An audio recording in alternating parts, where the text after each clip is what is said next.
My mic was open the whole time. I love that for us.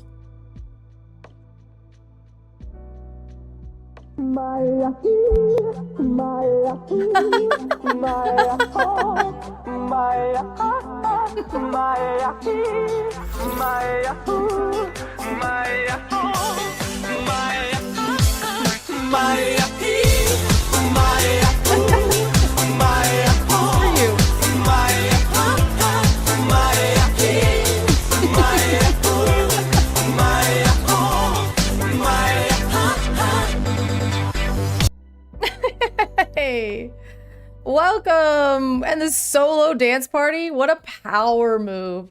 What an actual power move. That's so fun. I was like, wait, what is happening? We just got here and all right, well, it was just a solo dance party. Well, not solo, because I mean, we're both here. We're both here. We both got to enjoy it. That's awesome. God, the crazy thing is I do start to like miss that song after like a little bit. And then, you know, it'll be like a day where there's not a lot of dance parties and I'm like, oh, and then after the stream, I'll like have to play the song for myself because I'm insane. Yeah, I'm just waiting for the day I get tired of it. And it's not here. It's not here. It's not now or anything, but good morning, everybody. Today we are going to, I'm never getting tired of it. It's actually fully impossible. It's truly impossible to get tired of that song, I think. But today we're doing a watch party. We're gonna do, they're having the main stage today on the Disney Lorcana Discord, which is so funny because I'm like, how do I, it's discord.gg/Disney Lorcana, I think.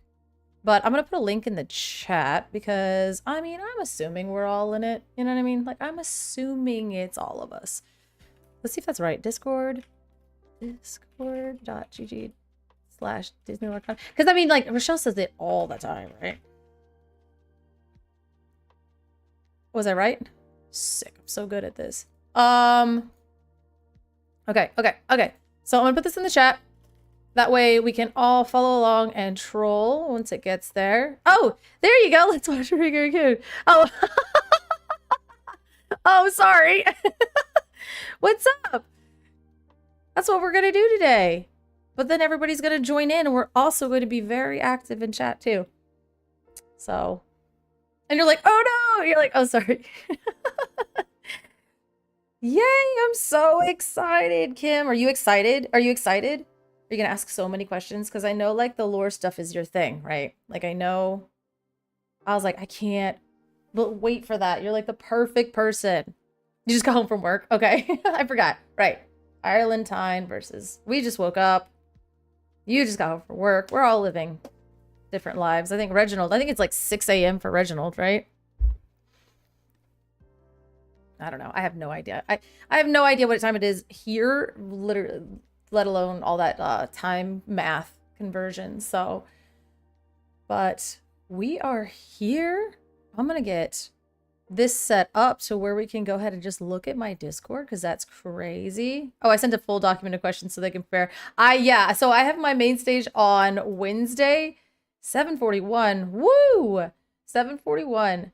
Yeah, I have my main stage on Wednesday and it's going to be LD and I. And they were like, you know, fill out this document full of questions. And so I just started spewing nonsense of what I want to ask. And then LD wrote his little paragraph of what he wants to ask. And I was like, we're basically asking the same questions, except for his is so much more eloquent than mine. Like the way that he's phrased, I was like, I might let LD do most of the question talking here. Because I was like, oh, no, that's exactly what I wanted to say, but better. Oh, 3. Ooh, okay. You went to work at 5 a.m.? Don't bakeries usually open at like, oh, I don't know. I know like bakery people are like at work at 3 a.m. and stuff, but 5 a.m. must have been a nice little late day for you.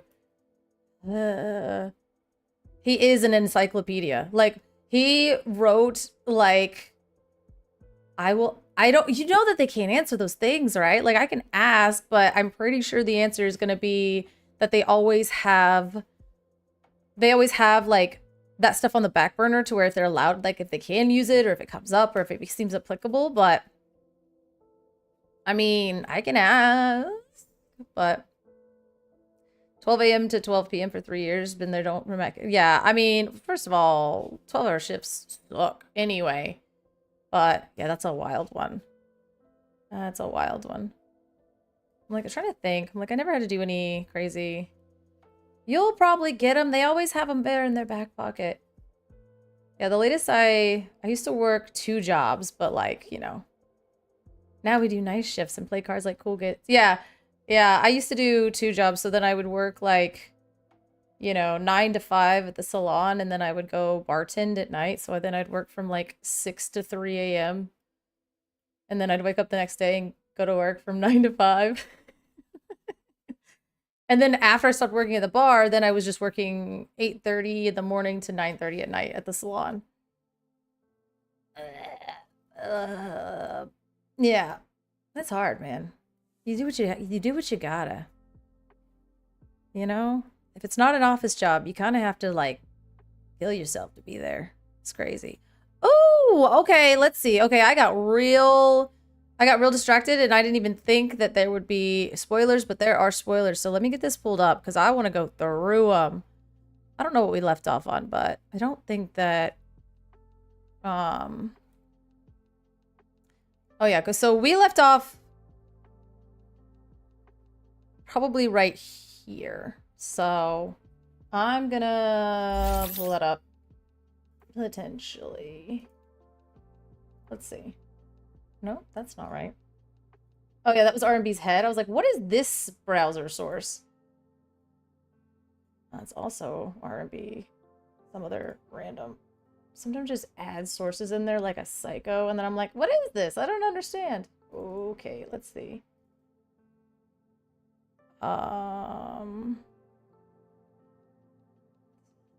No. Calm. Be calm. Do not show my DMs. Be cool. Be cool. Be cool. And there we go. Sick. There we go. And we didn't technically show the DMs. I'm proud of me. I'm proud of us. Cool. So I think we left off around here. So he has evasive, he's a 4 cost, he's inkable. That's crazy. When he quests, he may draw 2 cards and then discard 2 cards. That's pretty good. I mean, 2/5 for an inkable 4-drop that kind of just continuously loots. And then he's only questing for 1, so you don't really care. I like him. I like him, especially in a deck that wants to be looting, right? Like, there's a lot of cool stuff. Like, when you discard a card, like this guy, right? This guy, Infinity Emerald Steel, Sheriff of Nottingham. Whenever you discard a card, you may deal 1 damage to chosen opposing character. And it doesn't say chosen damage character. Yeah, so... so at this point, you'll get to do 2 damage. And discard 2 cards, and then do some other shenanigans. I don't know. Card seems like a super ultra build around. But it's not a bad card by any means. Not a bad card by any means. We got Andy's Room. Is that Winnie the Pooh? Oh, okay. I'm so silly. I was like, is that Winnie the Pooh? I just see Winnie the Pooh everywhere nowadays. When you only have, while you have only 1 character here, they get +2 strength and +2 willpower. Home base. I like that. I played like this Toy Story game on like PlayStation 2. I don't know. And you like start out in Andy's room and then you jump out the window. So it kind of like, you're like, this is home base. Yeah. Also, the vines being everywhere is kind of really scary. Because it's like Andy's room is in Lorcana, but then there's vines growing everywhere. So like, where's the child? The child's probably, he's safe. He's fine. The child being Andy, of course.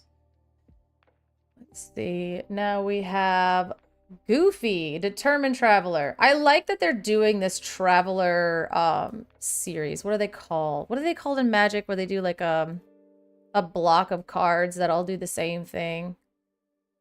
I don't know. I forget the word. Like a series. It's a word and I'll remember it. Andy is the vine. There you go. That's the spoiler. Andy is the vine. My goodness. But it's another one of those, whenever this character quests, if you played another character this turn, you may deal 1 damage to chosen character or location. Gosh, look out below. He's a 2/2/2. I mean, these are all slow, right? Like, I like the series of these cards, but they are all pretty slow, if we're gonna be honest, you know? If we're gonna be honest, it's pretty slow. But I like it. I like the Goofy and, like, the Fab Five, and everybody are getting their own kind of... The Fab Five plus princesses are getting their own, like, Traveler series. This is where it's at. This is where it's at, guys. And he's an epic, and he's so epic, but we have our shift target Woody. This makes the toy deck real. This makes this card infinity playable, potentially. Like, this unlocks everything. The fact that we have that, because we can go...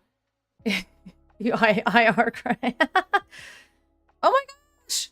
3 Twitch streamers all online at the same time. Oh, is it, is Luke actually on? Because Luke was doing that, like, crazy, 3D chess move where he was just playing, like, the reruns or whatever. He was playing the reruns of, the ICL, which, like I said, man's playing 3D chess.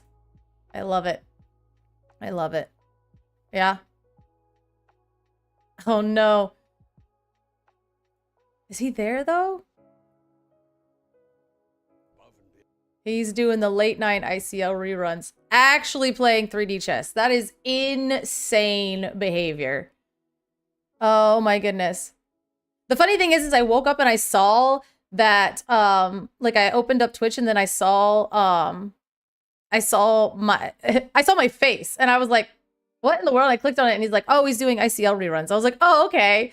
And it was just weird to open up, like, the Twitch browsing page and see my face on Twitch live. And I was like, what? And I'm like, oh, it was like me and JD. We were, like, casting one of the older matches from the beginning of the set. But yeah, right now it's like a older match between the Salty Ducks and the Sunflower and Lumineers. So, oh yeah, genius. Like, just to be able to roll this stuff and people just get to watch gameplay. I think there is a tag though. Yeah, like, the thing is like, I think there is a tag that lets you know that this was pre-recorded. Because you can get in trouble for that.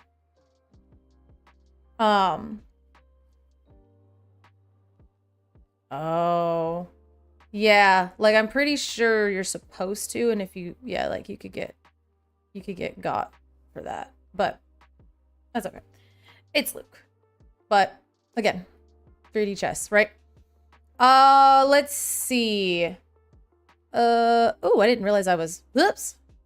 That's like Inception. Like, if I have him, like, if I'm streaming him while he's streaming the runs of the ICL, we just, like, incept. Yeah, that's so funny. Okay. So, yeah, we have our, to the alert, and then was, like, trying to figure out who was live. Yeah. Yeah, just to, yeah. Because there is a thing that, like, because I was reading the rules or whatever. I'm new here. I'm new here, but I don't want to, like, I don't know. He's worked hard on his Twitch, man. I don't want him to be, like, getting weird about it. All right. So we got little guy Woody, and then we got, I mean, like, shift. I just, like, blew over that again. Yes. Amazing heads up on that. That's great. Le Prince. Le Prince. You know what? Even in French, they can't make him look interesting. Okay. Here you go. Listen, it's early. We can talk about this.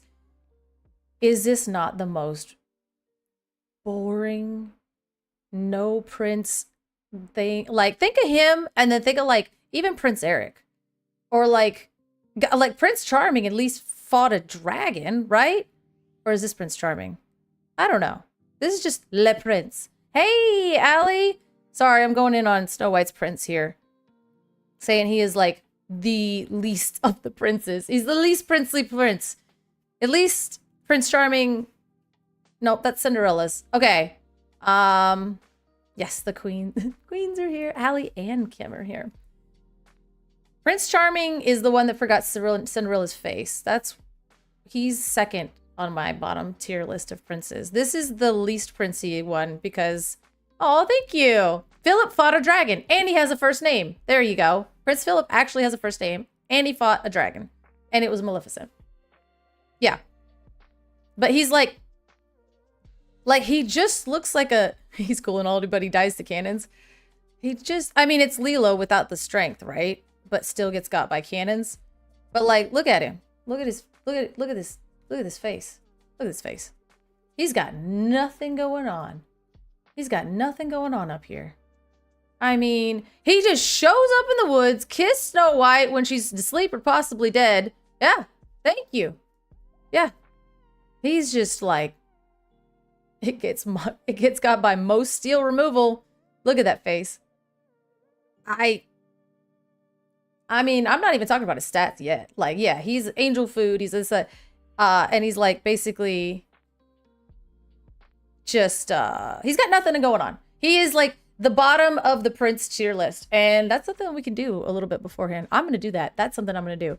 I want to do that. We're doing a Prince tier list and then I'm going to get in trouble. So, Agustin Madrigal. I wish I could say it right, but the artist really did. Is this a butterfly meme? Is this my whole personality? Just a plain white dove? Just a dove? Just a white pigeon? Yeah. So I'm assuming he has support. I'm assuming he has support. Arm of Buzz. Oh, this item, this is the item, you guys. Oh my God, I was so excited about this one because I was laughing and joking about Dr. Facilier's cards because I was like, well, listen, we need action, like reduction, all of it. It was so funny. We need action reduction. And so I was like, Dr. Facilier's cards as a joke. And then the next day they spoiled this guy. And so it says, and it's just better because first of all, Dr. Facilier's cards is also 2 cost, but it is inkable, right? But it says you can play this item for free if a buzz was banished this turn. Not banished in a challenged, you know, just banished. So that makes it a lot better, and especially buzz being a toy keyword. So if you're building that toy deck and you're banishing things and then you banish the buzz with that one card out, I think it's like baby head that you get to draw a card whenever one of your toys is banished. You know, you got your synergy moving, banishing a buzz might not be that bad, but then you can like throw out this 2 cost item, or you could just ink it because it's inkable, and then exert to pay 1 less for your next action you play this turn. So like the action buzz deck, which I do love the flavor of that because he's an action figure, you know? So that's pretty cool. So, I love that. And then it might be a thing. I don't know. We might be able to do it. Here's another evasive Todd, which just kind of goes with the Todd deck, which is kind of cool. He's a 5/4. He's a 5/4 evasive. That's pretty good. That's pretty good. Especially if you're doing Todd things. Okay, so this one confused me because I forgot that Monterey Jack was like obsessed with cheese because I haven't seen The Rescuers in so long that I was like, what is happening? But he's a 2 cost 0/3, which is just good, right? He's uninkable, which is bad, but like, come on, you guys don't care about that. He has 3 lore. His character can't quest unless you have a character with 4 strength or more, or power in play. You just play this and then you play Daisy. Or you play Daisy and then this. And then you play David, which is like a bodyguard or something like that.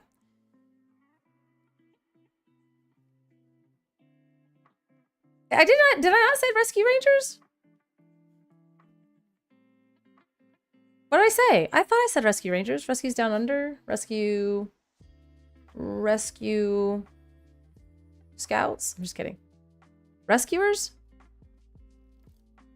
They're the same thing. Rescue Rangers and the Rescuers are like literally the same crew. No, it's not. This is a turbo bad Nala. Yeah. Different road. Okay. Oh no, I said the wrong thing. Oh no. The rescuers, sorry. I'm sorry, Bianca. My bad. Bianca and Bernard. Yeah. Yeah, this is like, yeah, I agree with you. It's like not, it's like a bad Nala. But I mean, I guess you're like playing Daisy into this guy into, I don't know. That David with this, because David has bodyguard and he's like a 0-4 or whatever, or 1-4. I don't know. I think I just like David as a card. But, so even if you miss on your 1-drop, you can like throw him as a bodyguard and then another 1-drop on turn 3. And so now you have the force willpower clause is active. You also have a bodyguard, and then you like double play it on turn 3. I don't know. Little John and a Monterey Jack. Yeah, there you go. Well, they weren't voiced with the same actor. They weren't, you know, pulled the charm off my hair. Oh, that's sad. You could play Nala instead and probably just play a better, and just have a better card. Yeah. I guess it was this is more like if you wanted to go full aggro in another deck, right?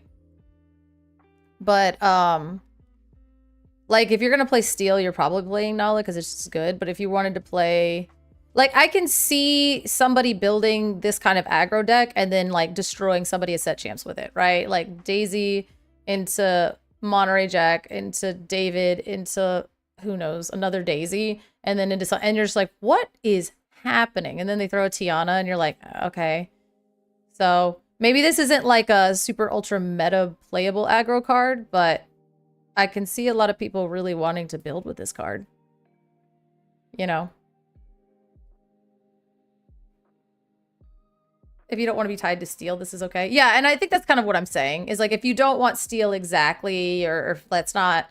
Like, some people don't want, like, the Steel with teeth, you know? Maybe there's somebody that just, like, wants to just be straight slam cards and zoom. That's... Yeah, there you go. Chosen care. Is this, what is this card? Is this card called To Infinity and Beyond? Does anybody have the translation for this? Because if this is To Infinity and Beyond, and that this is what they did, this was the top end of what they did. I like Mulan and the lady stuff. It was just better by a lot. Well, yeah.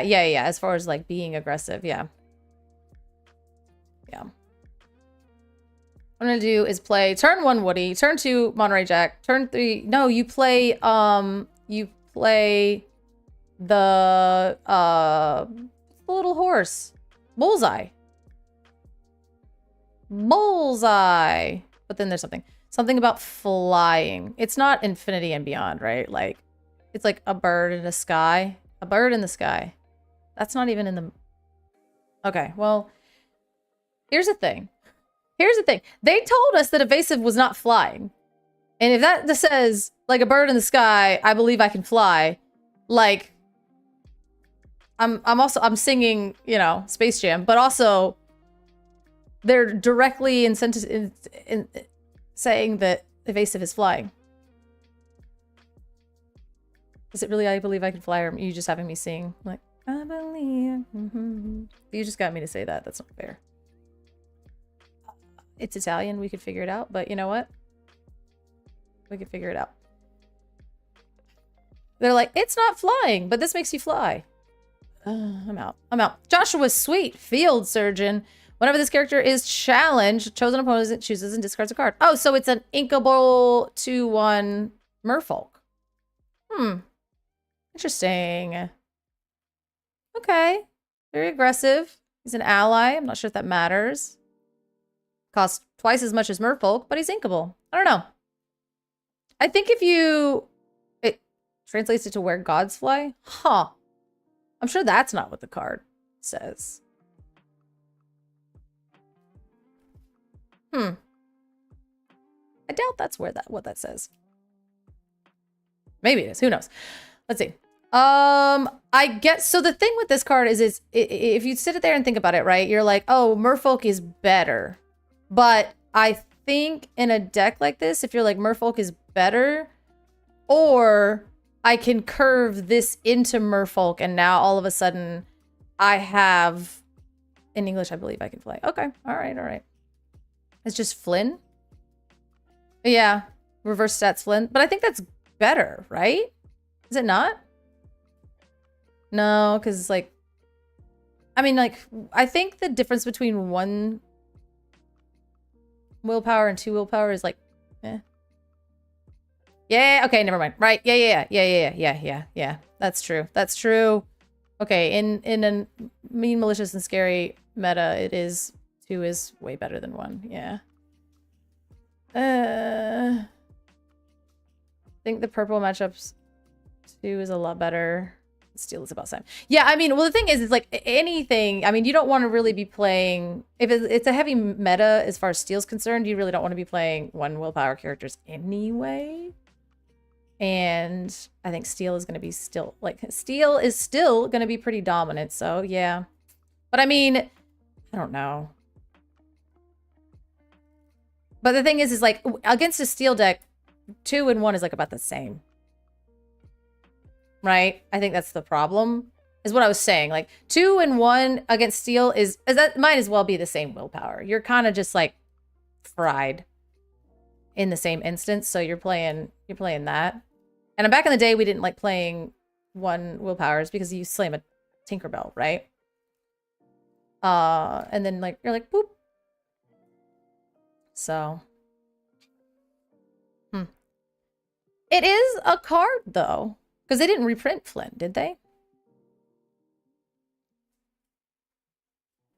My tiny swords. Yeah. You could, though.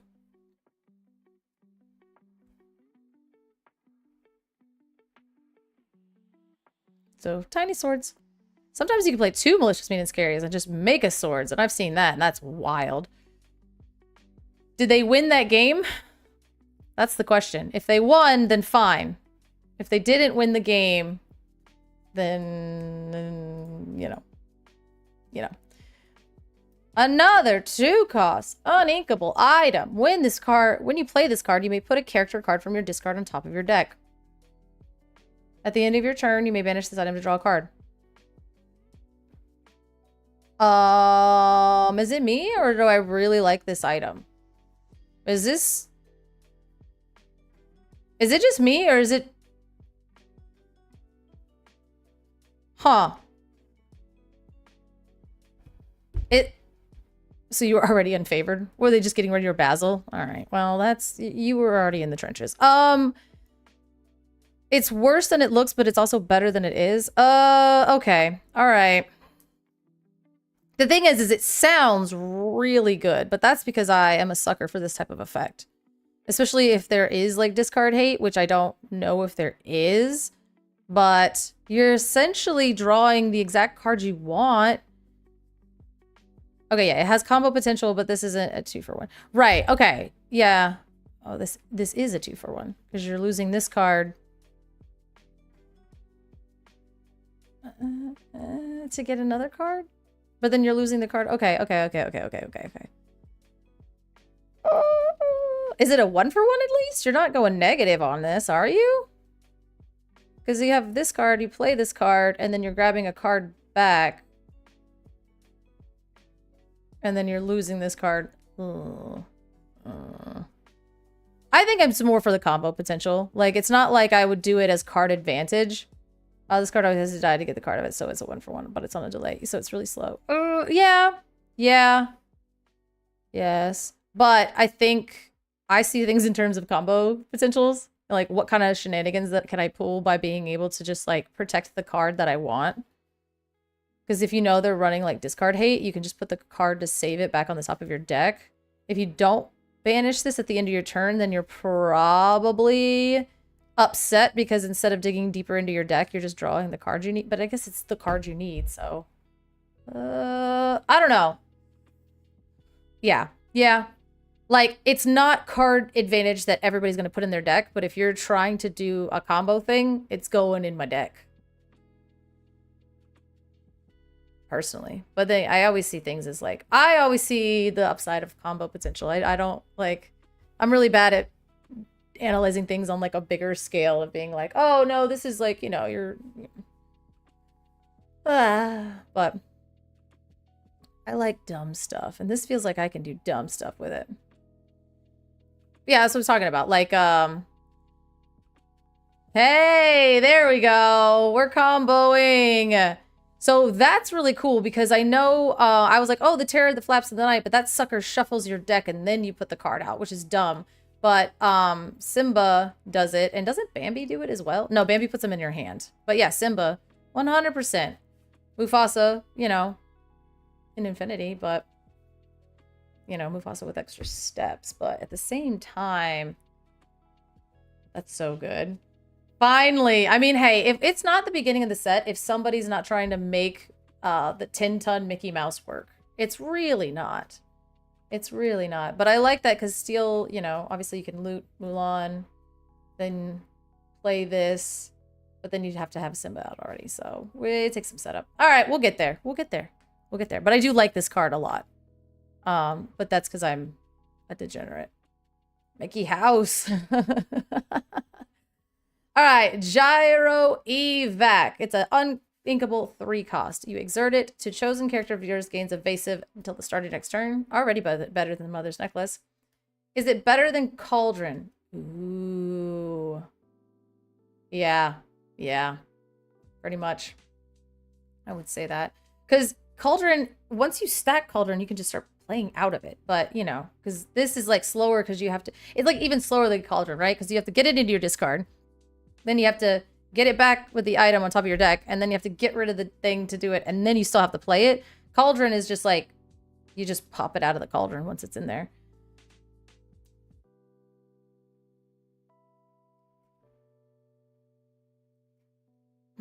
Is it?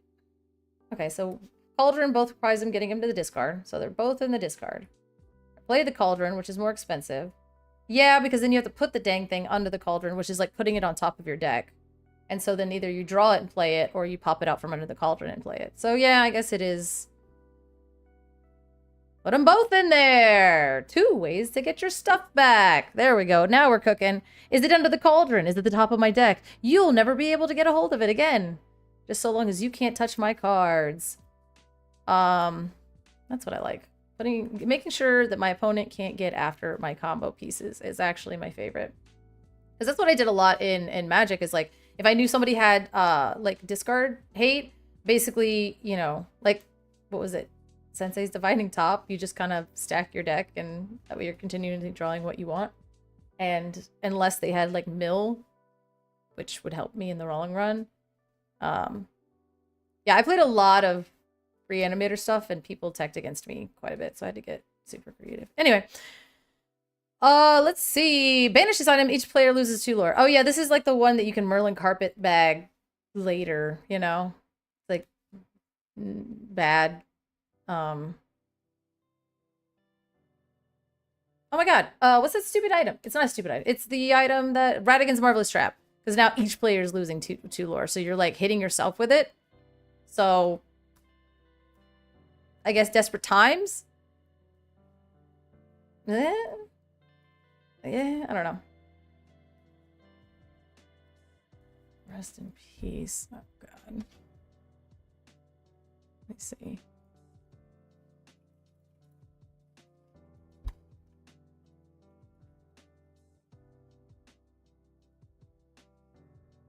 Oh, what is this? Why is it in light mode? When Rest in Peace enters the battlefield, exile all cards if a card or token would be put into... You're a monster. This actually, yeah, no, I've seen this card before. Yeah, okay, yeah, because they reprinted it in, seriously, what the light mode? What has happened to my desktop? Yeah, because they reprinted it in, what was the Wilds of Eldraine? Yeah, it was an enchanting table. I was like, why can't I remember? My brain has information in places, and then I lose it all the time. All right. Let's see. Might go on a deck with the new legendary, the Queen show. You always get ahead of me on that. You always get ahead of me on that. We're getting there. We're getting there. Okay. 2 costs, uninkable. When you play this item, you may look at the top card of your deck. Put it on the top of the bottom of your deck. Okay. Okay. Oh, no, it's Surveil. Oh, put on the top of your deck or into your discard. Aha. Aha. Okay. Okay. I mean, that's... Finish this item, return another item card from your discard to your hand. Okay. Okay. Let's see. Bookmark it. All right. We'll bookmark the Gyro Evac, and then we're going to talk about Surveil for a second, which is kind of funny because that is like a blue thing in Magic, but like there's not a lot of that in self-milling yourself in Sapphire hasn't been a thing, so what are we doing? Right? That's been like, they've given that to this set to Ruby cards, but I haven't seen a lot of self-mill in Sapphire, so it's really just boost that self-mills.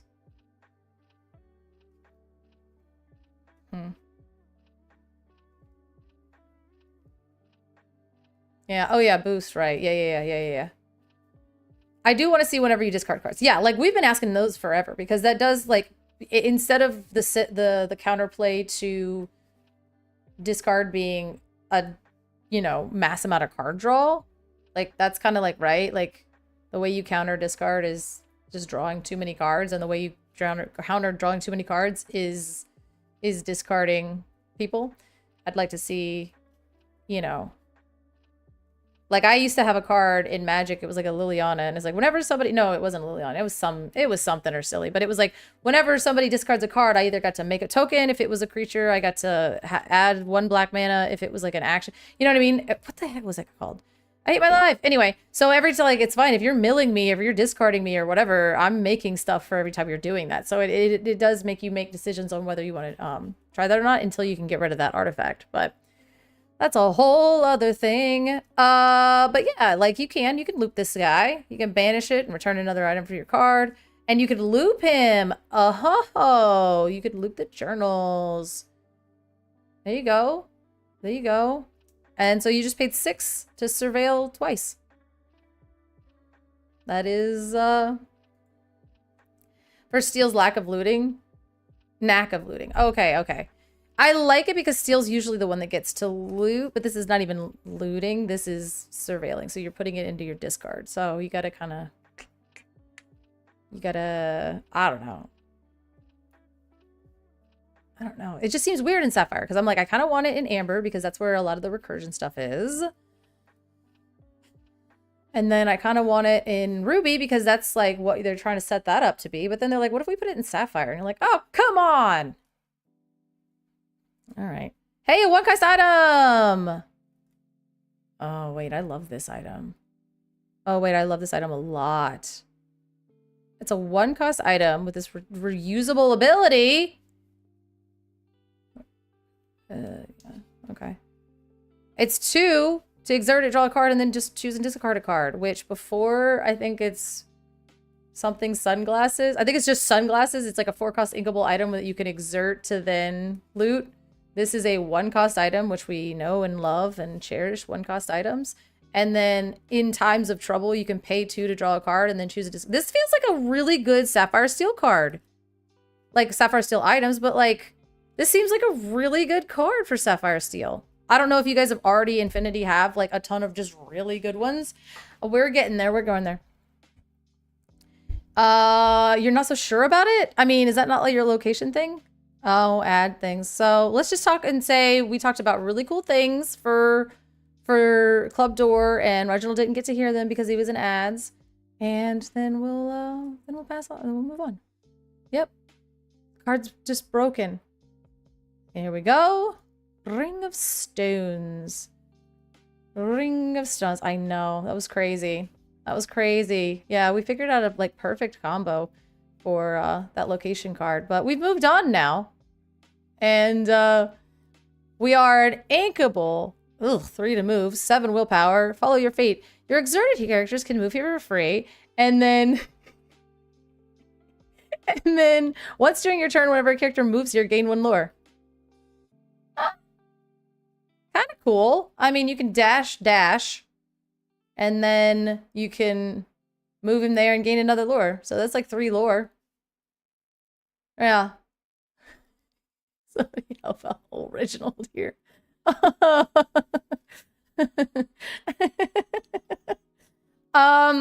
This one seems like pretty cool. That was just something I got removed. So, oh, sad. Yeah. So yeah, I think with dash this is really cool. So but like, you know, you have this out. It's 7. Yeah, it's like once per turn I'll get you. But like, he's back. Oh, he's back. Okay, good. Welcome back, Reginald. It's so sad. We've moved on. And he's back. And now we're talking about a location, though. So, let's see. Basically, yeah, you play this down, and then it's just a location, so you're going to gain 1 lore from it unless they can do 7 to it by turn 4, which they probably could. But then you dash out, dash, next turn, quest for 2, then move it over. And so that, over 2 turns, you've gained 1, 2, 3, 4 lore. Plus all the shenanigans that you were probably doing turns 1 through 3. It is not an emerald, steel, or ruby location, but it is another card that it's going to make amethyst very, very fast. Very fast. Oh, these two just make me happy. And they're toys, but they're amber toys, and I'm trying to go for emerald ruby toys. But during your opponent's turn where this character is banished, gain 1 lore. Pretty cute. I mean, 3 strength is not nothing. You pay 1 less for the next character you play this turn. Look at that inkable Pluto. Dash, no. Yeah, Dash is going to be pretty insane with that amethyst one. But you pay 1 less to the next character you play this turn. Yeah, it's just an inkable one of these. What are we calling these? Like, they're not like mana dorks, right? Like, what do we call them? They're dudes. They're ink dorks. I don't like the way that sounds. I don't like the way that sounds. I don't like the way that sounds.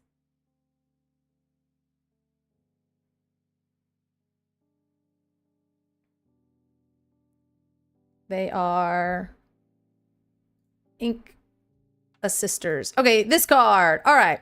JD and I were talking about this card last night. So Casa Madrigal is a 4 cost, 1 to move, and 7, right? And ink birds.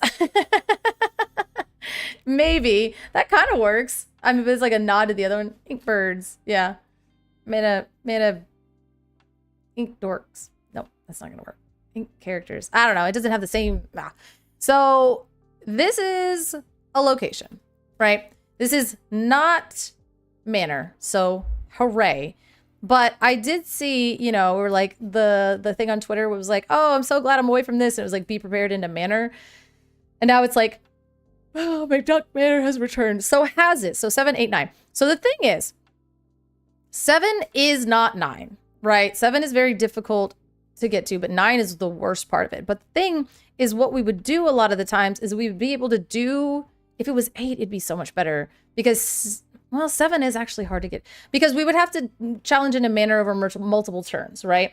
So you challenge into this, even if, unless you're using copper exactly, right?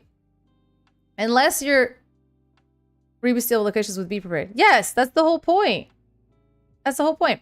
Right, okay, and there's also the Grandpappy thing. Right, there's also the Grandpappy thing where you're like, okay, I can set up Grandpappy stuff. But if we're really talking about it, we could Raging Storm into this thing. And then they have to rush in something. And if it's exactly not copper, like what are they going to do? Or they're basically going to put, you know, a couple damage into it, maybe 4 damage, but then you can play some stuff, quest, and start healing it. It's a lot slower than Manor. It's a little bit more fragile and takes up a little bit more setup. But if I'm being honest, Manor was so oppressive that I don't want them to do it again. I'd rather that they printed something that can be very powerful after a board wipe, but you have to set it up, than just slamming Manors, because that was so boring. That was so boring. I'm not even gonna lie. It was strong, but man, it was so boring. And then this, of course, at the same time, it's only 1 to move. So, like, the 1 to move is not bad. Whenever you can remove up to 2 damage from them, and then remove 2 damage to this location. So you're healing the location, you're healing your characters. Potentially, if you have Grandpappy out, then yes, you've built a Grandpappy deck. And we're cooking. But I think this is kind of decent. I'm gonna lose to someone having 3 of those and draft against me. I know, right? Yeah, Casa Raging Storm. That's exactly what I'm saying. Is like, you know, you board wipe into this, and then they rebuild their board, but then you can put some stuff on it. Oh. This was Isabella Goes Pretty Hard. You can gain the lore from damage being removed, and then you're in a Raging Storm deck, right? And like the Isabellas all work really, really well together. And then you throw Grandpappy in it for the vibes. So this deck is building itself. It's just Madrigals and Grandpappy came to visit. And I think that that's decently viable, or at least fun, right? Another dash. Oh, see, I mean, we have our, okay. All right. So it's the Maui, right? Yeah. Yeah. Grandpappy for the win. Yeah. You just slam a Grandpappy and win. Yeah. So that's kind of like another thing. Raging Storm isn't a song, so you're really going to have to ramp quite a bit. But going on to dash here, we've got dash par, super fast dash flash. I don't know. So this card is basically Maui, and the reason it's not Maui is because it's uninkable. But the reason it isn't Maui also because it has a lure and it doesn't have reckless.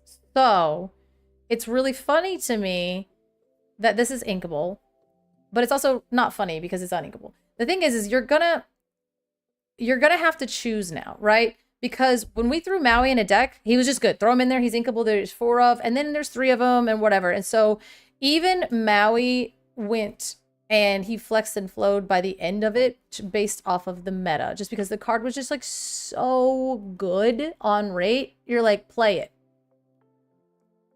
You play both. You play both. Yeah, there we go. We're playing all of them. And so here's the thing. This dash is so incredibly good, but also, you know, the downside of it. What we're going to end up doing with this is we're going to end up playing him based off of the meta, which I think is probably how Maui should have been to begin with. He should not have been an automatic include in every single Ruby deck just because he was an inkable, insane card. So now that Maui here is uninkable, you have to make a decision based off of the meta. Is this card worth the slot in your deck? Not just throw him in there for the vibes because, like, if he's good, he's good. If he's not, he's inkable, right? Maui was crazy powerful just for that reason.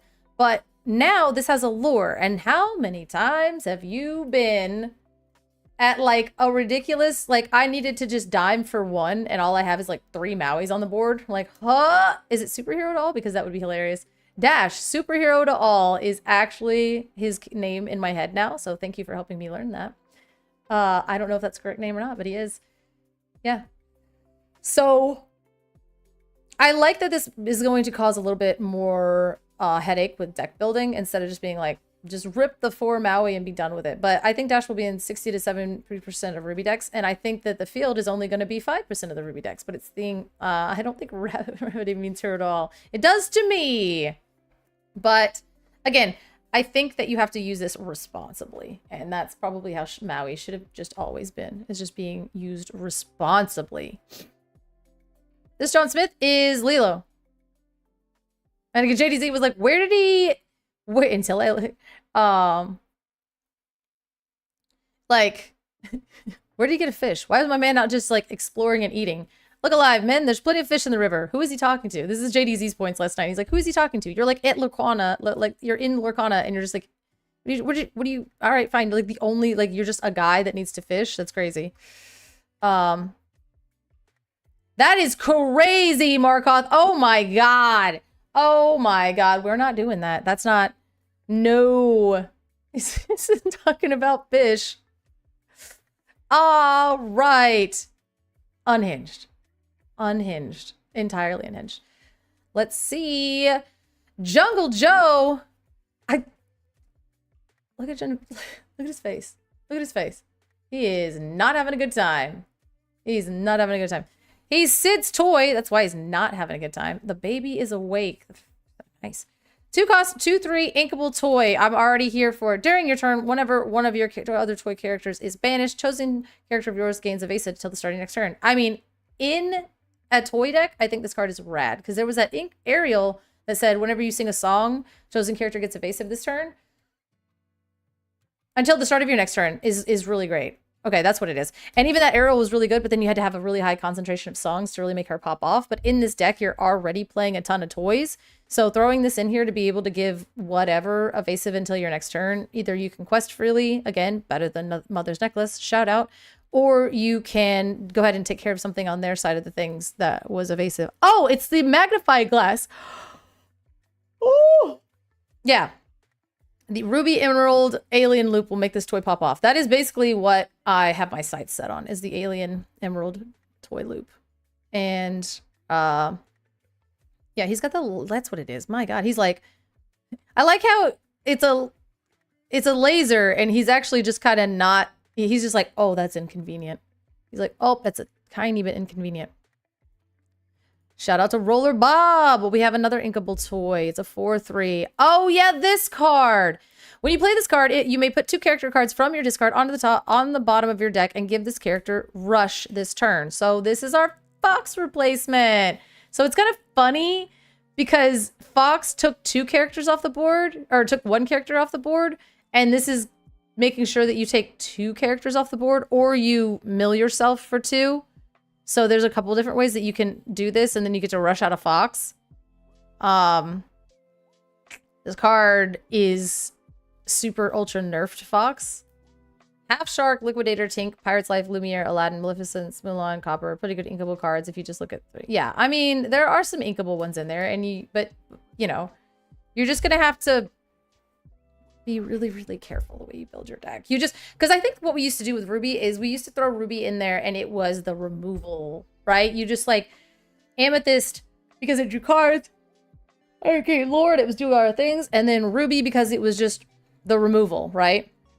And cards like Maui were inkable, so you were like, just throw him in there as another piece of removal. Now, I think, like, you know, you have to kind of... Ruby's going to have its own identity within the deck, and you're going to have to play bad Ruby cards with good Ruby cards.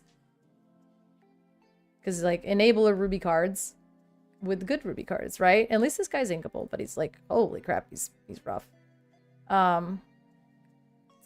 Alma Madrigal.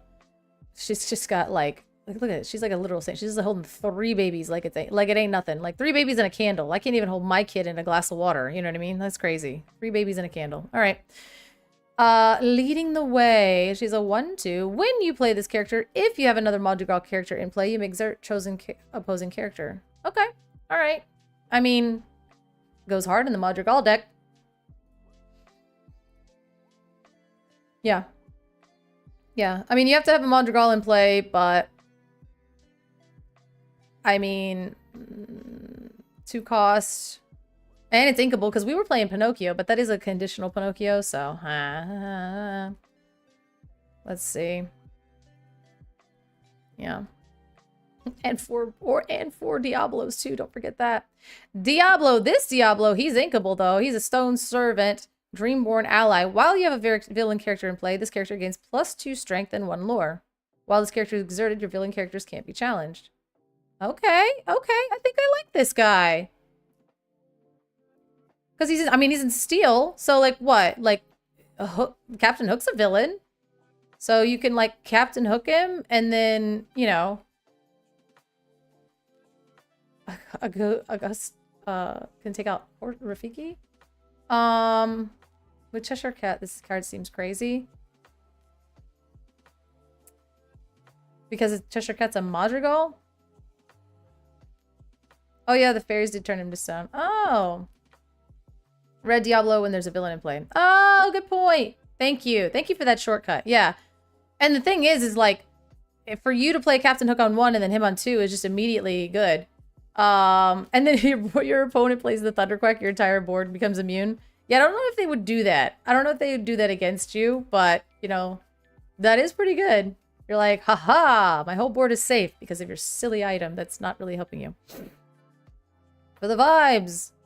Basically, Ruby Diablo with extra steps. But it's still a good card, because I don't think that these steps are very hard to accommodate or accomplish.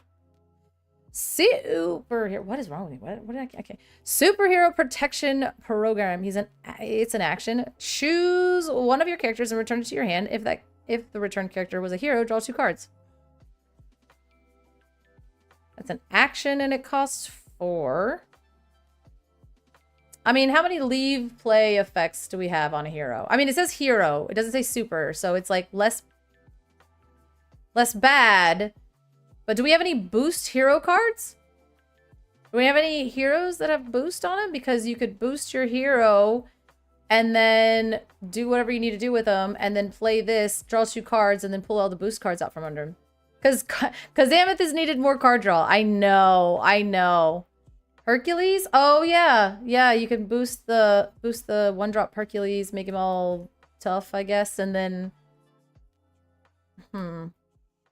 Aladdin and Beast. Okay, well, those are some Ruby cards. So this is like a Ruby Amethyst draw card.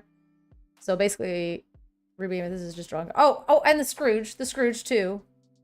You know, if you want to, I don't know, reset the Scrooge because he's about to get gone, you could reset him. No, Scrooge is not a hero, is he? Aladdin and Beast is a hero, whatever. There's a lot of boost heroes. Okay, so I mean, hey, like this card post-rotation might be better. You're still drawing 4, but like boo-hoo, you know what I mean? Because if you do this, what? You play Finders Keepers, and that would have drawn you 2 cards, and that costs 5, but then you can play this on a boost character and draw way more. Flynn Rider. Okay, that's an emerald. That's an emerald one. He's a hero.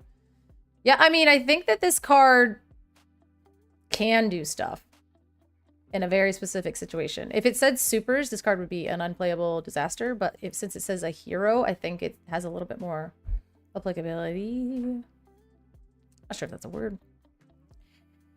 Strange things are... Oh! Thank you! We're gonna dance now. Oh, I needed this. Yeah, chat, get after it. Let's go. Ready? They're doing it.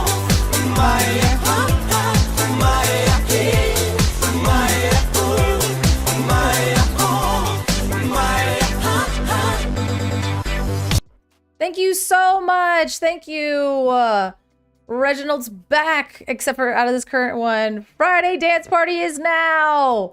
It is now. Oh, it is Friday. Oh my God, it's Friday. Oh God, you guys, it has been the longest week. It has been truly the longest week. And it's not even a long week, like bad. It's not a bad week. It's just every time I wake up, like this is a absolute gift.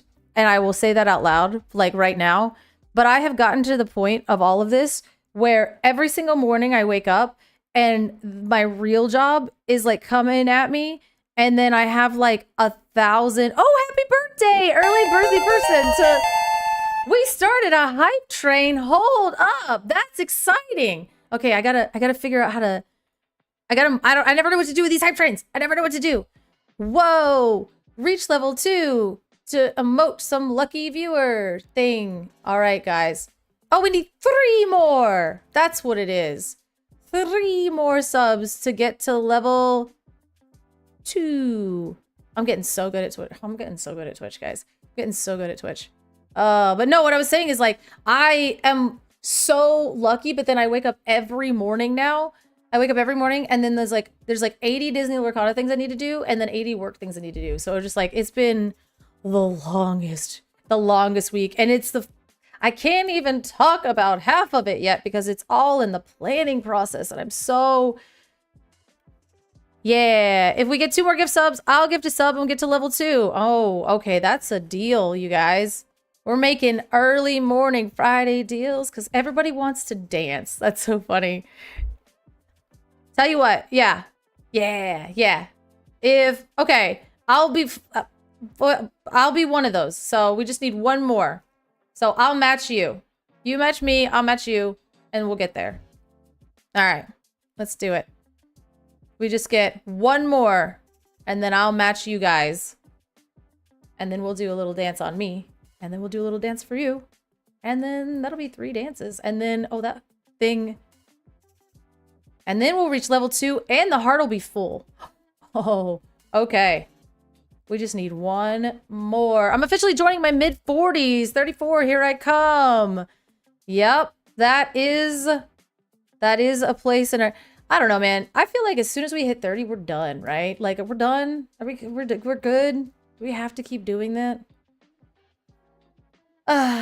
Who knows? But, all right. The offer is on the table. We have... Let's see. We have... What's with this hype train? What's it doing? We have, We have 2 minutes and 45 seconds left to get one. To get one. Good morning, creeping D 34th. All right. There we go. So we are on 2 minutes and 30 seconds left in a hype train. Bo has said if you gift 2 more subs, then he'll gift 1 sub to get us to level 2 hype train. And then I said if you guys do 1, I'll throw it in there. So we're trying to get lit on a Friday, guys. It's Friday morning. We got the main stage coming. We got all this stuff going. And it's been a long week. So let's... The chat wants to dance. Let's get dancing. Let's get going. As we got... Let's see. We got 1 minute and 50 seconds left. And I'm just going to dance in my own head now. So... This is a 4-cost. Oh! Yeah! Let's go! Let's go! Thanks for the subscription! My heart's getting full.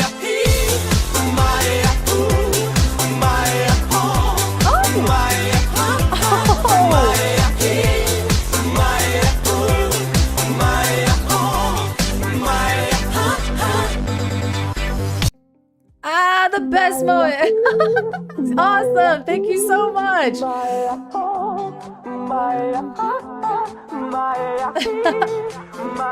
go.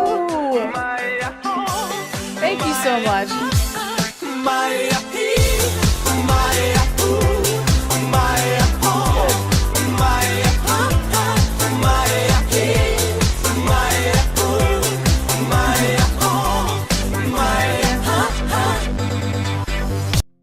Awesome! Thank you! We're partying! It's awesome! Let's go! Now I've got to figure out how to do the thing. I gotta figure out how to do the thing. We're gonna do the thing. How do I... No. There we go, there we go, there we go. Come on, let's go, let's go. Boom. And boom. It's gotta work, it's gotta work, it's gotta work. It does this to me every time. Yeah! We're doing it! Oh, awesome! Woo! We made it! We made it!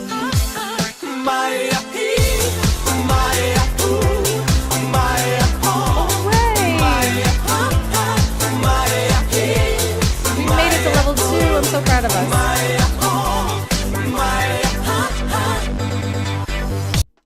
And that's the cool thing too. We did it. We made it to level 2.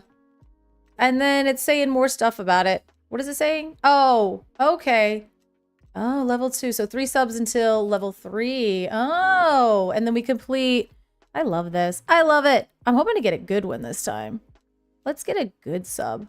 I really, oh yeah, Sword Sickles, thank you. We are hyped this morning. It's Friday. We're setting the tone. We're setting the tone, you guys. And then there's also a surprise coming.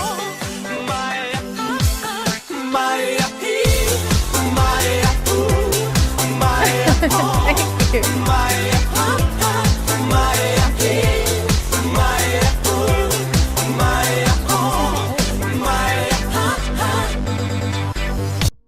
Awesome!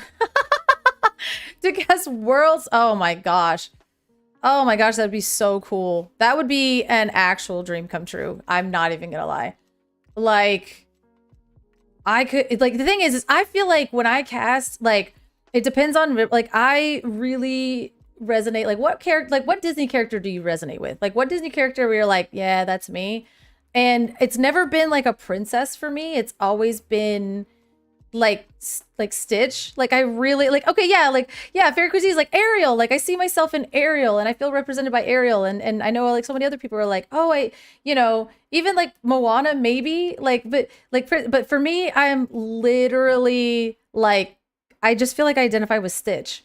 Like, he's good, but he's also kind of a menace, and he wants to do well, but he's got these tendencies to burn things to the ground. So me being able to cast like at Worlds or something like that is like, it, like, being accepted for being a chaos menace is just like, I don't know, that would be just like so cool. It'd be going indie colors worlds playing the rarely seen cards in the super seal drafts. Like and that's the thing is like, not only it's not going to be like, oh, like what is that card? Was like, it's going to be like, oh my God, that's that card. And like, this is what this interaction does. And hold up, let me tell you, no, I promise, like, hear me out. Like, do you like the amount of times you would hear me say like, hear me out, right?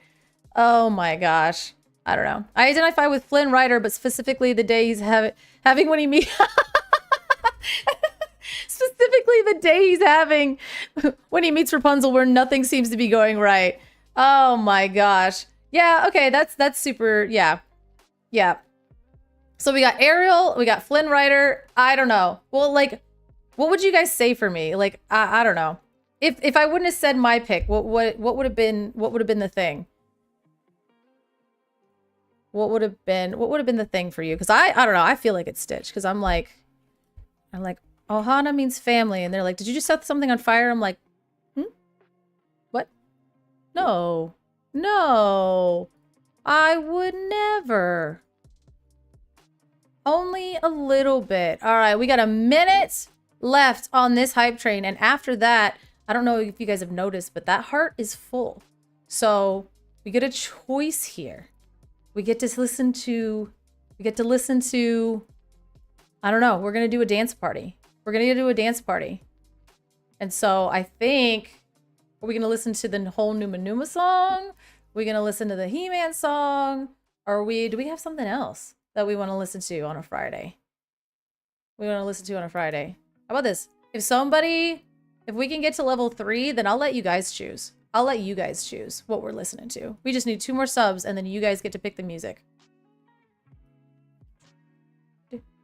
It double full, it looks like. Okay, all right. That's true. All right. I just need 2 more subs, and we will listen to that song if chat agrees. If chat agrees for 2 more subs, we'll do that. I'll listen to Friday for you guys. Only for you guys. No one else could ever get me to do that. All right. Oh, okay. Ooh. All right, guys. We're safe. Marked safe from Friday. Ooh, we got a hype chest. Let's see. Oh, this is the one I wanted. Yes. Okay, I know that's crazy. To say that, but oh, yes. I know that's so wild to say that, but look. We got that one. Oh, you got that good one. Oh, okay. How neat. This is like my favorite part of it. You get to unlock emotes. Okay. All right. So here we go. We have a double filled heart. So am I going to torture you guys? And are we going to listen to Numa Numa twice in a row? Or... This ain't Friday on air, and it's my favorite thing. Are we going to listen to it twice in a row? Or are we going to... I think we have to do 2. I think we have to do 2 dance breaks.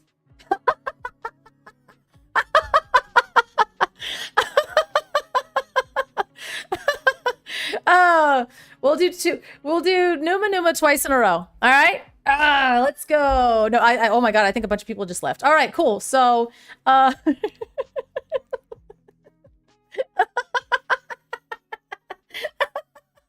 okay, not funny. Okay. So, what are we winning? Throw out a second song. We did double fill the heart. So, we can dance to Numa Numa, and then I'll queue up one more song. And then we'll get back to reveals. Because it's... Oh, no. I didn't even put the song on, and it's stuck in my head. How dare you? How dare you? All right, what's the second song going to be, guys? You start thinking about it, and I'm going to find this one. And we're going to dance. And you guys got to tell me a second song. I don't think I can get away with that. I don't want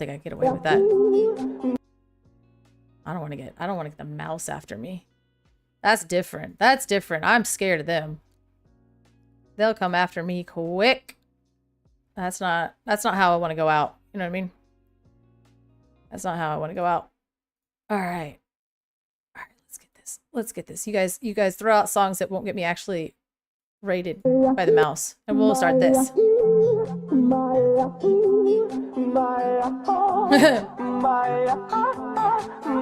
It's Friday!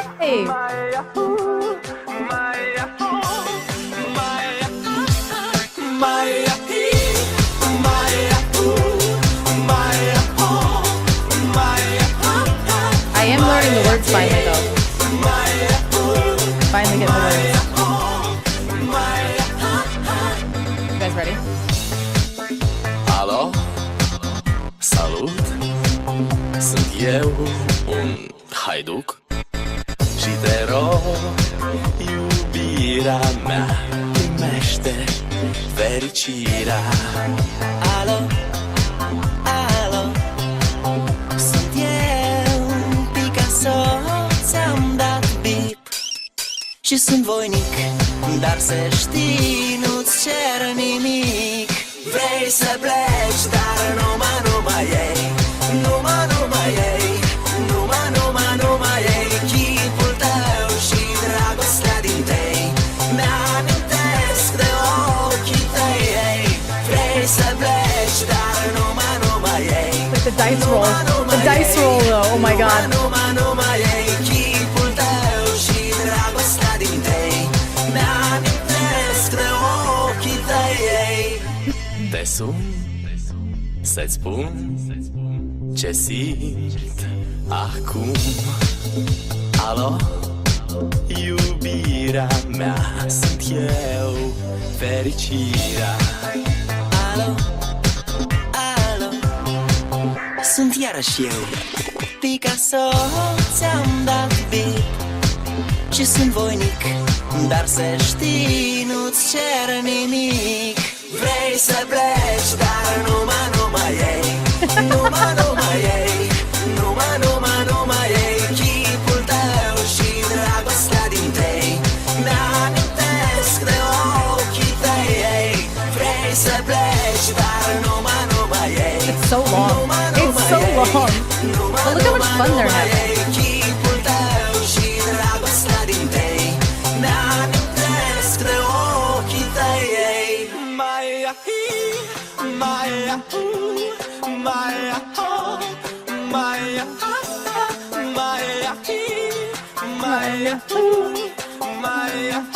Oh my gosh.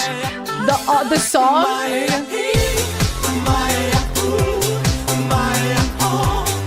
I don't think I can.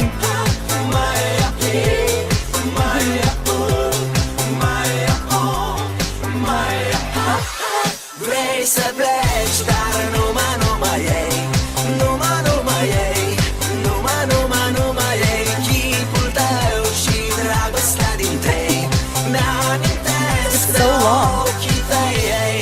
Vrei să pleci, dar numai ei, numai ei. This song? I don't think I can. I don't think I can. I don't think I could. Is that what you guys are voting for? You want me to play the next song on the list? Really? There's no. I don't even know if this is appropriate. I don't know if this is appropriate. You got to give me a second song though. We get one more dance party. One more dance party. Okay. It says it's a bop. Is that who else? We have another. Do we have another? Someone, I need a vote. I need a vote. You guys gotta vote. Hurry up. If not, we're gonna. Is this what we want to listen to? Is this what we want to listen to? Guys, you gotta let me know. That song? That ain't it. Fairy Queen Tink wants to listen to Friday. I gotta get that. Like, it's hot in here. All right. Fairy Queen Tink wants to listen to Friday. Markov, in with the win. In with the win. Let's go. In with the win there. Oh no, that's 2 votes for Friday. Oh God. I don't think I can. I don't think I can. You guys really want to listen to that song? That's 2 people. Oh, okay. That's 2 people. We need a tiebreaker now, you guys. What's the tiebreaker? What is the tiebreaker here? Oh, crap. Oh no! Oh no! Oh no! Oh God! Oh no! No! Stop! Stop! Stop! Stop! Stop! Stop! Stop! It's all bad. It's so bad. It's so bad. It's so bad. Oh. Oh.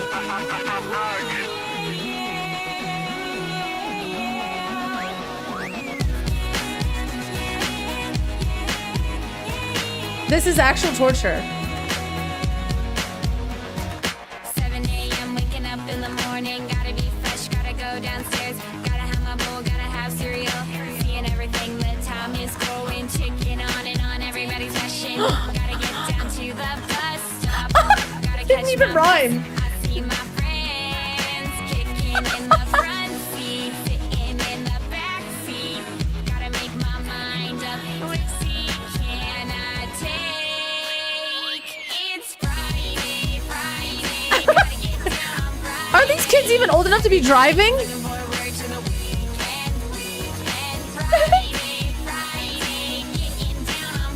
That kid isn't even old enough to drive.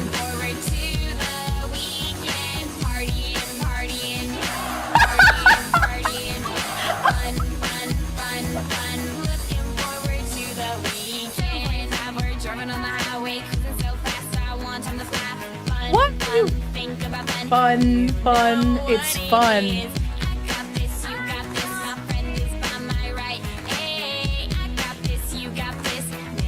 But not the girl on the left. Not the girl on the left. Oh my God.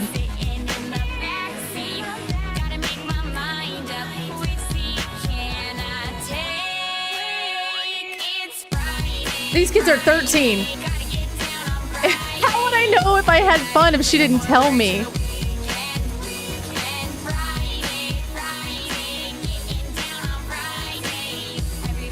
Friday. What the heck?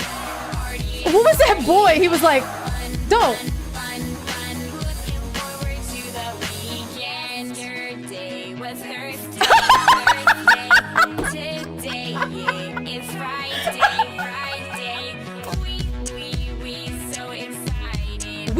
Wee. So many people have left. We're losing people. You're losing them.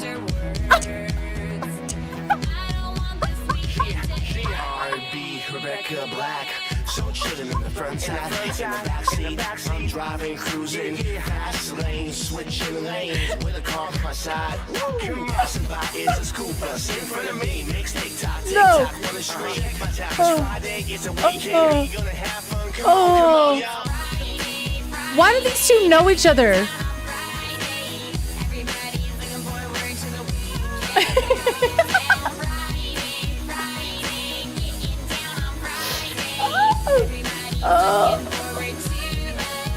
Why are we going to the party with all these fun?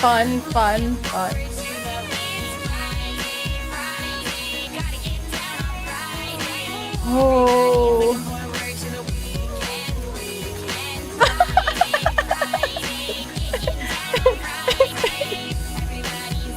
Do it.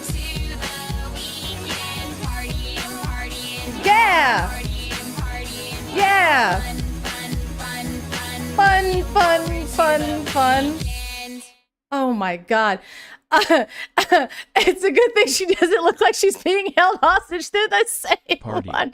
and party and party and party. Fun. Friday.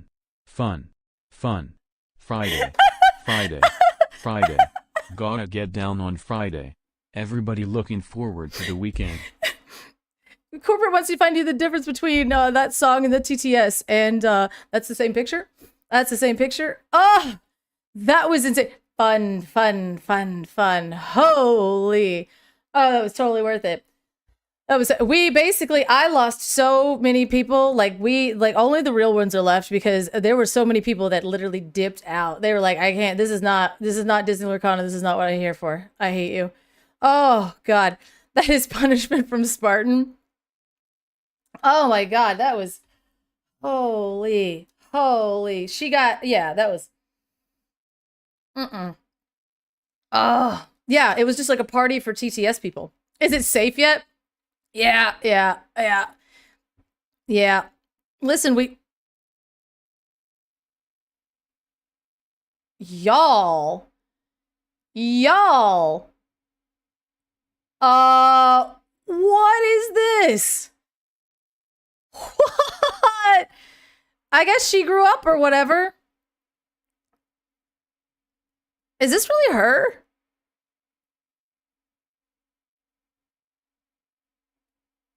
Huh. Huh. You know what? That's crazy business. That's that's crazy. All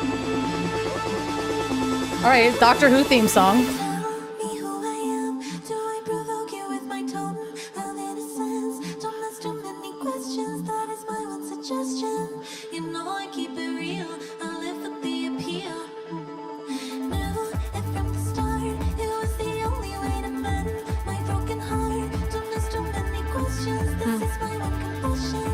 And never was enough. I always wanted more. All right. I mean, she's an adult now, so, you know. Okay, we're done. We're done. We're done. We're done. We're done. Let's get out of here. Ah! Okay. All right. Woo! Okay. You know what? You know when you like go too far down a rabbit hole and you're like, that's not what I wanted. I shouldn't have been there. That's not what we needed to be doing. Okay, listen, we had like that. Listen, it's Friday. Oh, I can't even say it properly anymore. It's Friday. We had our dance break. The heart got double filled, guys. So we listened to Numa Numa, and then we had to listen to another song, and you guys voted for that one. And I'm gonna be honest, I don't remember the last time I have heard or seen that song. So, that was crazy. That was crazy. You guys are insane. You guys are insane. And it's only noon. It's only noon. We are sitting around. Basically, we're looking through card reveals. We're having dance parties. And we're just chilling because we are waiting for the main stage, which poor Kimberly is in here and maybe got a little bit of that Friday backlash as well. But it'll be her and Baker in the Discord, the official Disney Lorcana Discord, doing the main stage with, I do believe, the storytelling team, the lore keepers of the sets, and they'll be talking about Wilds Unknown. There you are. And if you're not in the Discord, you need to join the Discord, which I've learned this from Rochelle. It is discord.gg/Disney Lorcana. I think that's right. It sounds right. It feels right. But get in there, and then we can all hang out. We're going to do our watch party here. We're going to... Yeah, we had to get you hyped for it, because guess what, Kim? It's Friday. Fun, fun, fun, fun. Right, yeah, so... We're hype. We're hype. I'm also feeling a little weird. I'm like, ugh, let's shake that off. Ugh. Discord.gg/wait, what? Yeah, yes. It's Friday. Okay, wow, that poor thing. I mean, she's clearly doing well now. So, just getting straight through it and making it. Like, that's great. If that song wasn't so old, I swear it was written by AI. The thing is I'm pretty sure it was written by a 13-year-old who stole their parents' car to make a fun. Yep. The thing is like it's so bad that it makes sense that it was written by a 13-year-old, you know? And that's probably why we don't let 13-year-olds write their own songs. Like Taylor Swift's like, I wrote this, and you're like, but it should have sounded like that. All right, I don't know. I don't know anything about anything anymore. I'm done. Strange things that are happening. Yeah, that's not how Randy Newman sings it, but you might as well. Oh, this art is good. I love this art. Let's see. Up to 2 characters can't quest until the start of your next turn. That's pretty good. That's pretty good. It costs 4. But you could, like, sing this with muses, draw a card, and then... No, that doesn't work because they can't quest. Oh, too bad. If like it froze them down, then you could protect your muses, draw a card, and then bounce something. Heffalumps double Heffalumps and Woozles is pretty good though. And I mean, it's just another song to put like a higher concentration of songs into your muses deck. So I don't think Singer 4 is really hard to accomplish in that deck. You can't get it back with max goof, so that makes it a little worse. So I don't really love that. But it draws a card? I don't know. Heffalumps and Woozles just might be better. But the art goes so hard on this. The art goes really hard on it. And I think that that's the important part for us. All right. Flora. When you play this character, your other characters gain resist +1 until the start of your next turn. Okay, so it's a inkable, which was already inkable before. 4/5 is better than Cogsworth, 2 lore, but it's only until the start of your next turn. I want this to cost 4.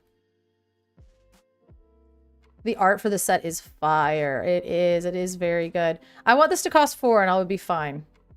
I'd be much happier if this cost 4. And then I'd feel it was okay. Oh, the art on this is sick! The Queen, Devious Disguise. When you play this character, you may draw a card. Sick. If you do, each opponent gains 2 lore. I hate that. While an opponent has more lore than you, this character gets +2. Give me a minute. I don't like these group hug as cards, but at the same time, the art goes so hard. I'm going to play Bibbidi Bobbidi Boo. And then my opponent's going to gain 4 lore. And I'm going to draw 2 cards. Yeah.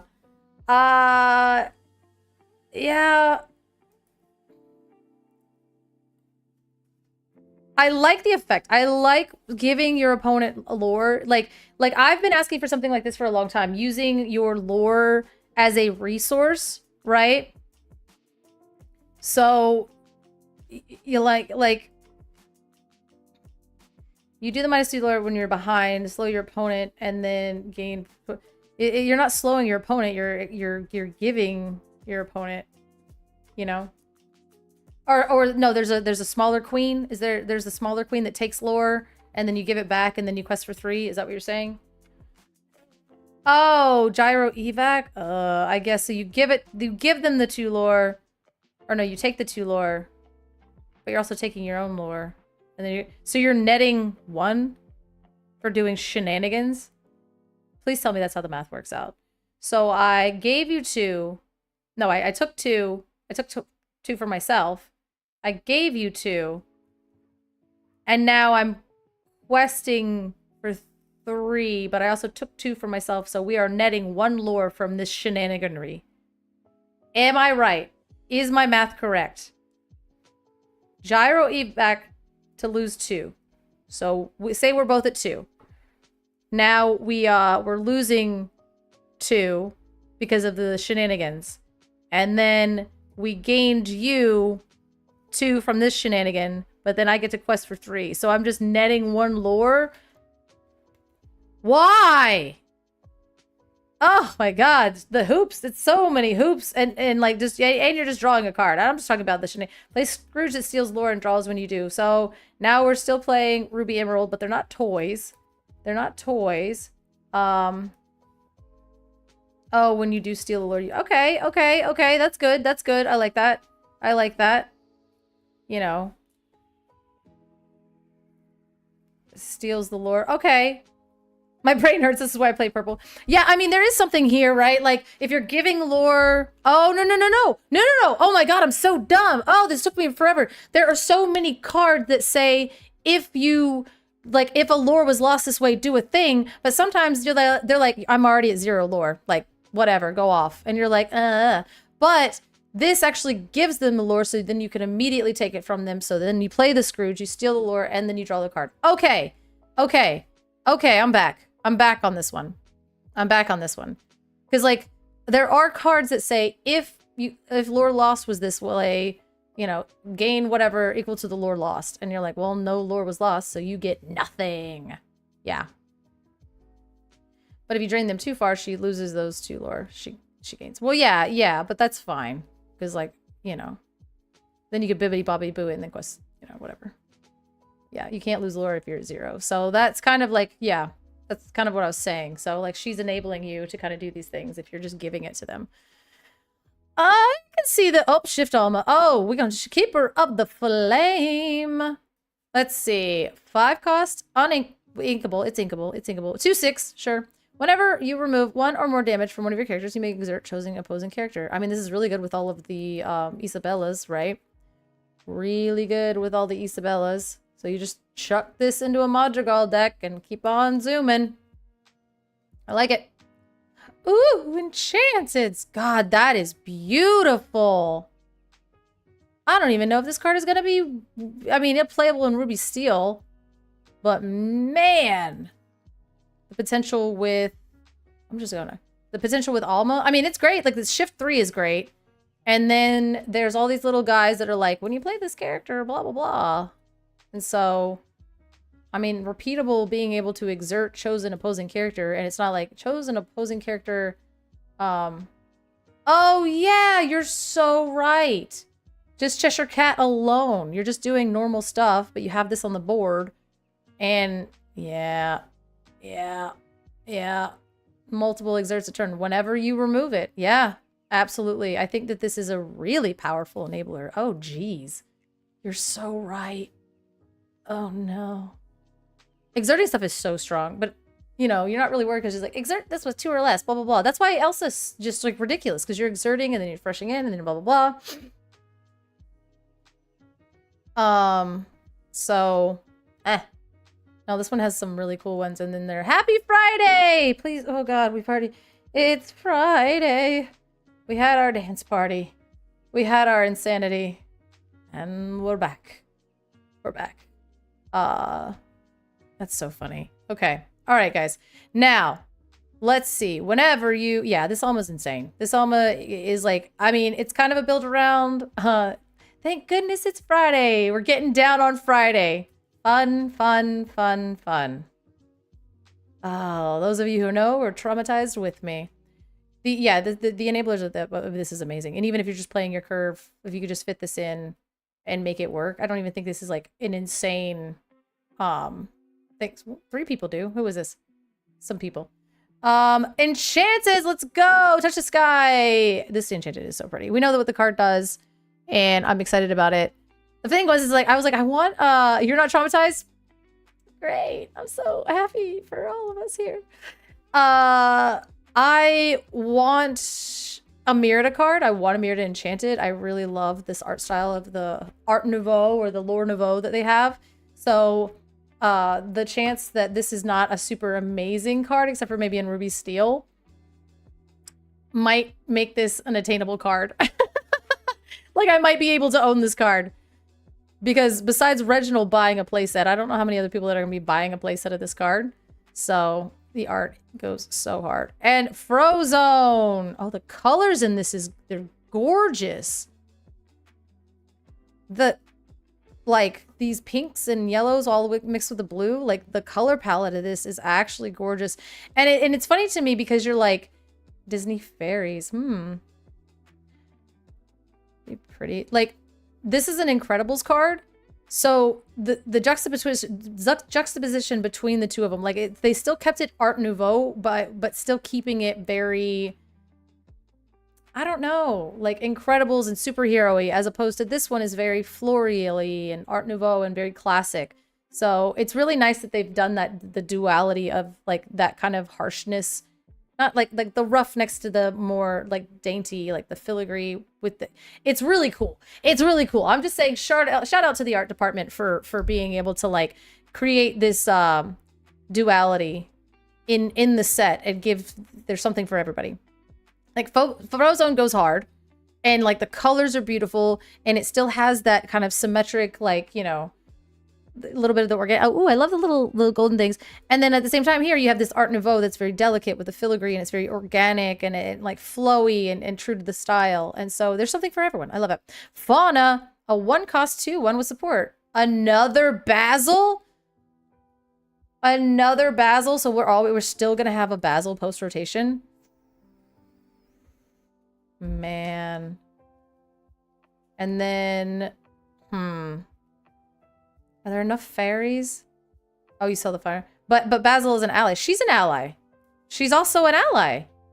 It's a Basil reprint without actually being Basil. So we still have Basil post-rotation. And now you can have Eilunwy, Fauna, and Basil. And then you could just be... Oh, Basil's a hero? That's pretty good. I don't think the fairy tag matters yet, but like... everybody's like, it's a mouse. Oh no, that's the last one. Oh no. Oh no. Man. Rip detectives after rotation. Yeah. I don't know. We gotta see. We gotta see what they're doing there. We gotta see what they're doing there. Is that really it on the things here? I felt like there was more. So many fairies, but not the right one. Yeah, what is the fairy thing that it does? Let's see. Card reveals. Let's see where we're at. Let's just see where we're at. Big Tinkerbell is Amethyst is live. Okay, guys. Okay. The optimism is unfounded. Okay. So 1:30. Okay, that's later. That was yesterday. Okay, I'm good at this. 2 o'clock. So we have one at 2 o'clock coming up.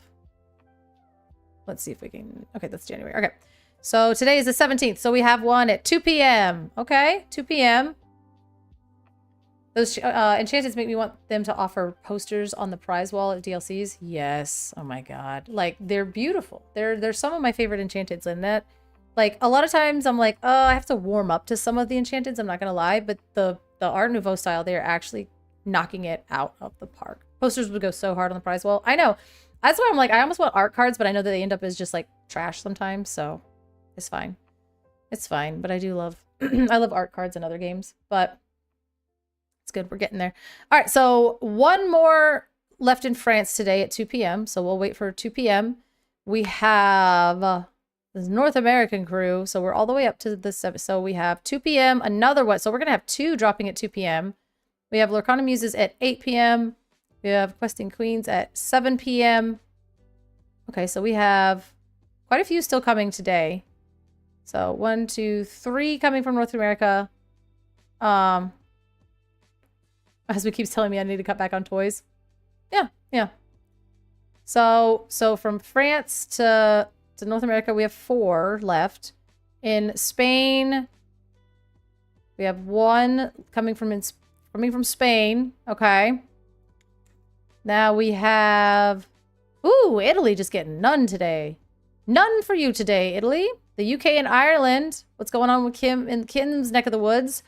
We have one in 15 minutes coming from Ireland. Buckle up. 1 in 15 minutes coming from Ireland. So 6 so far. So we have 6 more cards so far today. Europe. We have 11 a.m. So we already had that one. And that one 11 a.m. And then 1 p.m. So we have coming from Europe. We have 1 at 1. Which is literally when the thingy starts. He's being all logical. Kim. Oh. Kim, you are the only one in Ireland, and then everyone else is from the UK. Okay, okay, I see what happened there. I see what... Ooh, yours is on the 20th. Huzzah! No, you're not. I'm sorry. Wait, what? Oh, yeah, okay, it is. It is. It's on the 20th. Let's go! And... Oh, and then we have another one coming in. So, 4 a.m. So that already happened. You represent the entire nation. I like that for you. I love that for you. So far we have 7 more coming today. And then now Asia, we have 6 a.m. Okay, so yeah. So we have 7 more coming for today. 7 more reveals today. So we're definitely waiting for that. God, they're so good. They're so good. I just want more now. Stop making them look so good. What is this? Ooh, time bot. And oh! 1, 2, 3, 4, 5, 6. Oh, okay. Well, you know what? We could have just looked at this. Of course. Of course. An hour ago, in 2 hours, in 14 minutes. Where's the link? Boom. We're gonna be ready for this in 14 minutes. Oh geez. Oh god, what in the... Okay, that opened something crazy. We're not doing that. And 44 minutes. 2 hours. This is handy. Look at that. All right. Neat. So we'll keep that up. Yeah, so I mean, is there a website that has all of the cards? Can we build a deck? Can we start like brewing? Can we start making some bad choices and some bad decks all at the same time, I'd be up for it. Would be up for it. App is updated. Don't really want to build a deck on the app. Is that our only option for deck building right now? No, Dreamborn is like a team of one, so it can kind of be difficult to get in there and do what we need to do.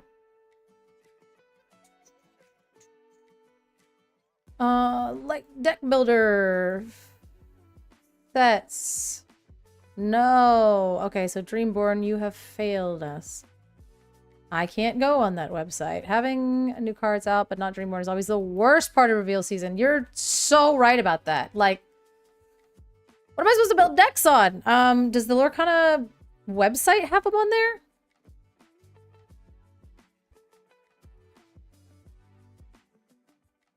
You know what I mean?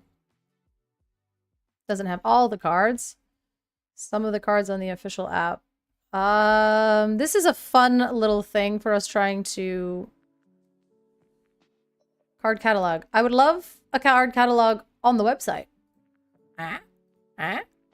Thoughts? Thoughts on having a card catalog on the website? 89 on the app. Dreamborn. I mean, I understand the reason behind it, right? Like, let's not waste our time on Dreamborn until we get fully there, I suppose. But at the same time, I'm really kind of, you know, struggling here. Okay. I don't... The problem is I have a memory of a goldfish, so I don't want to, like, hypothetically do anything. I mean, can you build a deck on the one website? Not that I've ever been on here before. Not that I know what this is. Not that I have any idea. Oh, okay, let's just get here. Edit. Okay. Okay. I mean, it's like Dreamborn a little bit. Let's see if I can just... Okay, okay, okay, okay. Hold. Hold. Making sure. Making sure. Making... Come on now. Come on now. Come on now. Let's not get us fried in half here. Okay. Look at that. Wow, I found something. Who knows what this is? Okay. What are we doing? So, do we have enough to make a toy deck yet? We're just going to throw the toy cards in here. Roll the bob. Hand in a box. You're not a... No. No. I've never been here before. I have no idea what this is. I just found this crazy thing online that's going to help me build a deck that I was thinking about making. And do we need to give evasive? Nah. I don't know if this card is good, but like it's gonna help us. Oh no. Chill. It's gonna help us kind of enable getting things back into our discard, because I think that the problem with this is like you may put 2 character cards from your discard to the bottom of your deck. Again, like you're just kind of like the big bouncing ducky, Sid's toy. I like how they're all Sid's toys, so you just know, oh, leader of Sid's toys. Okay. So you just know, hey, that's the type. But like bouncing ducky, and I think, which one is it? Yeah, see, you're putting a lot of toys from your discard on the bottom of your deck, and you're playing stuff for free, but like, how are we getting them into the discard? Other than they're just challenging and banishing. So I don't know if this is going to be like a challenge matters kind of deck, but I don't know. I'm going to put 2 of these in here for the vibe. And we're going to go Emerald and Ruby. Emerald and Ruby. So, Lenny is going in here because Lenny is cracked in half. Lenny is cracked in half. Yeah, the new Ruby location. That's what I threw in there. I don't know how I feel about it, but it might actually just work. Yeah, at the start of your turn, put a top card of your deck into your discard. Like, could be good, could be not good. You know what I mean? So, I It's for the vibes. But Lenny cracked in half. When is the main stage? The main stage is at what? So we have about 30 more minutes until the main stage. 30 more minutes until the main stage. And then that will be on discord.gg/Disney Lorcana if you would like to hang out here in chat and also there in chat. But yeah, because I think I have this streaming to YouTube. I am also here on Twitch. And then we're going to go hang out in Discord and watch that together. All right. Okay, so Lenny is just cracked in half. Lenny's also a toy, so I don't even know if it's that good, but it's still a toy. It's going in the deck. Wait, where are my little aliens? Oh, okay, we're doing it. This deck's already broken. New inkable card. Are you lying? Are you telling the truth? I don't know if you are. Aren't you telling the truth? 2 in a set? No, ain't no way. Ain't no way. That can't be true. Let's see. Let's see. Let's see. Okay, well, you gotta send us a link to it if you're gonna say that, because like the only thing I have is when they update this stuff, and if they're not updating this quickly, then hurry, send us the link. We weren't supposed to get one for like 14 more minutes, but maybe it dropped early.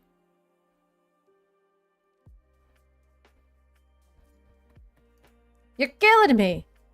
You're killing me. Send me the link. Boop. All right, that's that. Oh, well. Whoop. We're getting there. It's like Reginald wants to keep it to himself. I'm kidding. I'm kidding, but I'm not. All right. We've got this. Card reveal. Ooh, what's this? New interactive targets. Oh, they upgraded the Buzz's thing?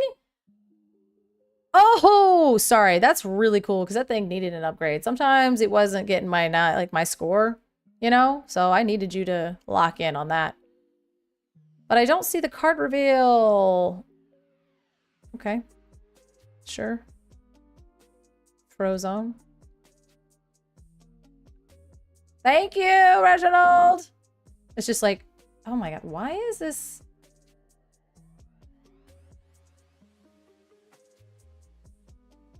All right, we are going to do this. And we're pausing. And we're playing. Vanilla. Das ist auf jeden Fall die beste Vanille. Das ist die beste Vanille. Nee, Leute, auf gar keinen Fall. Das hier ist die beste Vanille. Oh. Kommt, ich zeige euch mal eine richtige Vanille. Oh. Das ist eine richtige Vanille. Copper S6 cost 7.6.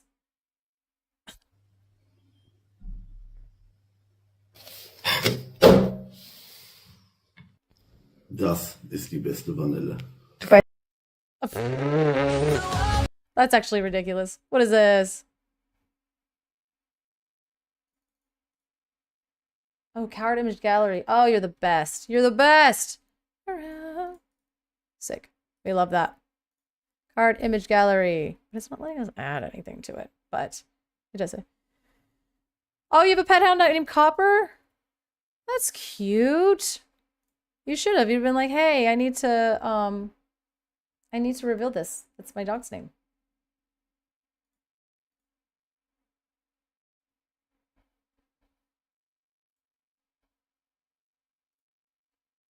All right. Oh, I was like, why is it so... Like, I can hear my own thoughts. That's terrible. I can hear my own thoughts.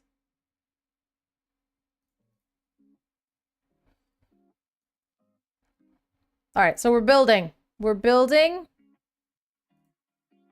And so far, we've got...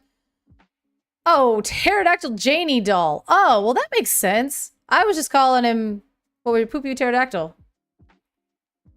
But this card is what we're going to do. The problem with this is I want to add the aliens to it, and they don't actually have the aliens added, which means maybe they're like hard to code or something. I don't know. But it is disappointing. And there's 14 cards in this deck. Oh, that's not good. It's a 14 card deck. Oh, because they don't have the buzz on here.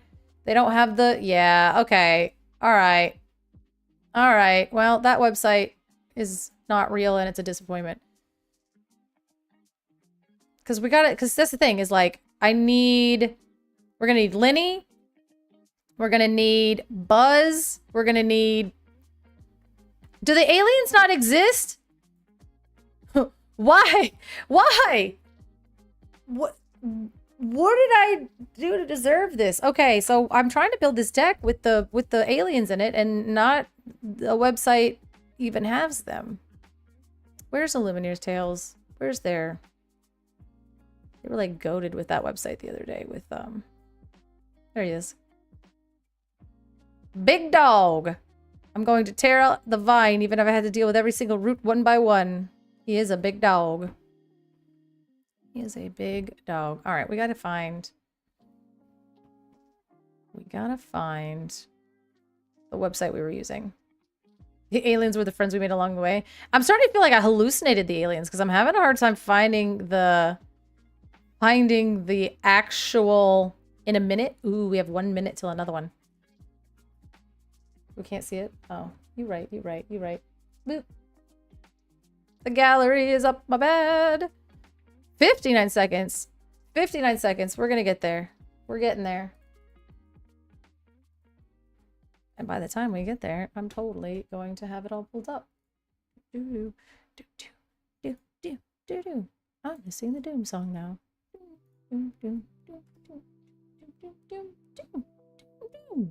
Sick. All right. Level up your Lorcana game. All right. All right. We have a Ruby Amethyst guide from 2 months ago. Videos. Let's go. Welcome. For all things Lorcana. Blurple has never been better. Mold. Mold, but I'll give it to you. You can have it. I mean, I guess that is true, actually. Blurple is kind of just still pretty dominant.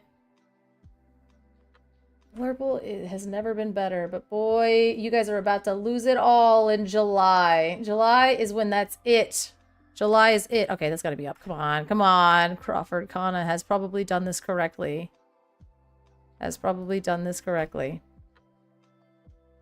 Oh! Oh! Oh!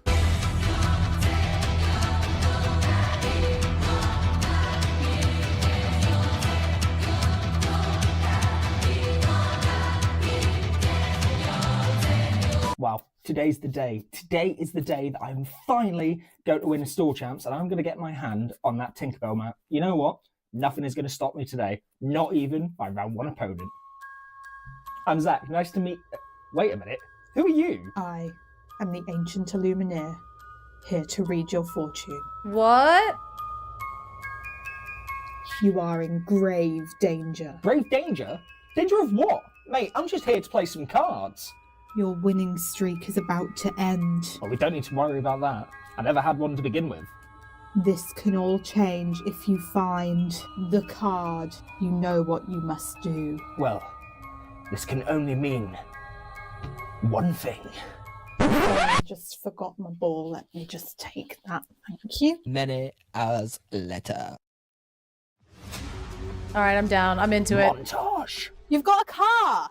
Shut up! It's thematic! Okay, that got me. All right. Running on train tracks is so hard. I'm not gonna lie.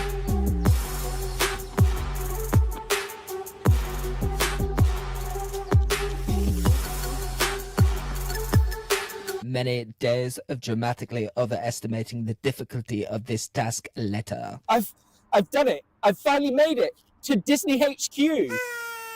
Probably. And now all I need to do is break in and steal the assets. Wait, is that my phone? Who has a ringtone Hello? like that? Yes, this is Zach. I see. I'm standing outside right now. I can come get it. You've posted it? What do you mean you've posted it? I travelled for 6 weeks to get here. Oh, man. Many eternities later. Well, I finally have the safe. I have brought home the assets, but the bigger question is how do I open them? I will not be beaten, safe. I will not be beaten. I know. Oh, wow. I exert 4 ink to play open safe. Oh. Come on! Well, I will have to use the powers of Elsa. Use your ice powers, Elsa! Oh. Like a Pokemon. Dear Lorcana gods, I, Okay, okay. Corficana, as your devoted servant, plead for you to open the safe. Please? They are a lie. So many eternities later that the old editor quit and started a rival channel. Have you considered just opening it? Oh, that makes a lot more sense. Once again, I find myself cleaning up someone else's mess. Hello everyone, this is Zach from Crawford Kana, and a big shout out to Ravensburger for letting me unveil the brand new It's so card good. for Wilds Unknown, Helga Sinclair, no backup needed. She's a 5 strength character with 4 willpower and has the effect Crisis Management. If 2 or more cards were put into your discard this turn, you may pay 2 cost or less to play this character. I'm really excited for this card to come out, and It's- I'm more than anything excited mean- for the Wilds Unknown release on the 8th of May. Make sure to head to your local game stores. It's and all get your right, packs yeah. ASAP. You could get a 5/4 for 2 if you're doing. What was it? What was it now? May. Let's Make see. sure to Let's see. All right. So it's a inkable 4 cost 5/4. If 2 or more discards were put into your discard this turn, you may pay 2 less to play this character. So how are we getting? So it's turn 1, and we need to play 2 actions. Nope. Yeah, that's what I was saying. I was like, okay. I guess like maybe on turn 4 you could play an action and then sing a song and then play her for 2 and then play, you know what I mean? Like maybe not turn, like getting her out on turn 2 would be very good, but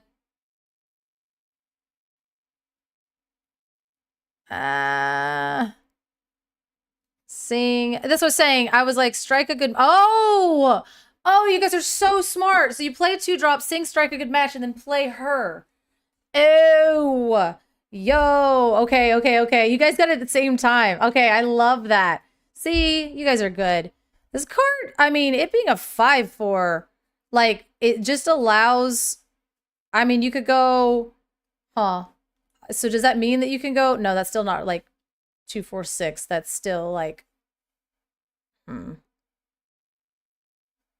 Okay, so you have Angel, and you're on the draw, and then you sing Strike a Good Match, and then you ink, and then you play her.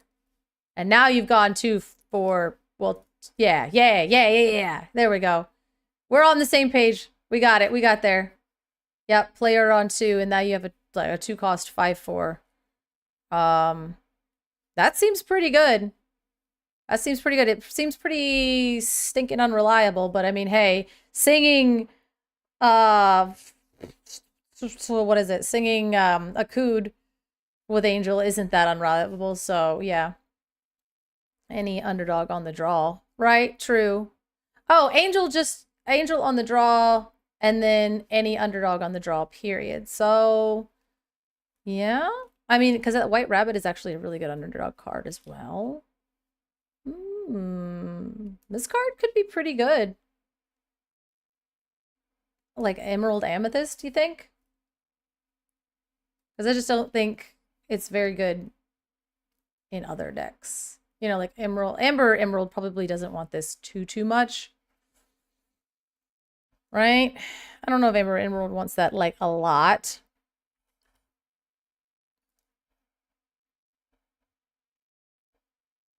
Maybe they do.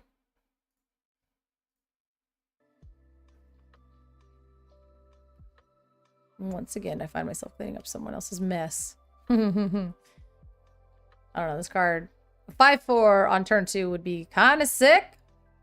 Also, I'm really, shout out to me ruining my algorithm with that Friday song earlier, you guys. So, thanks for that. Thanks the most for that.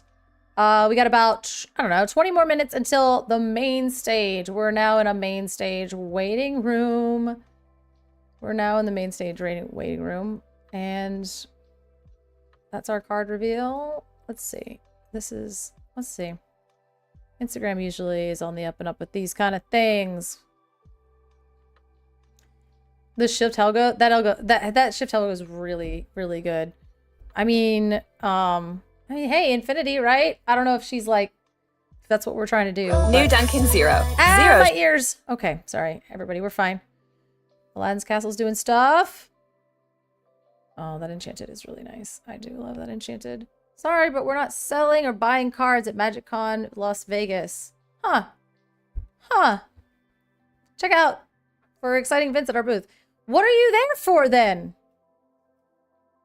Why do I want to come to your booth? Huh.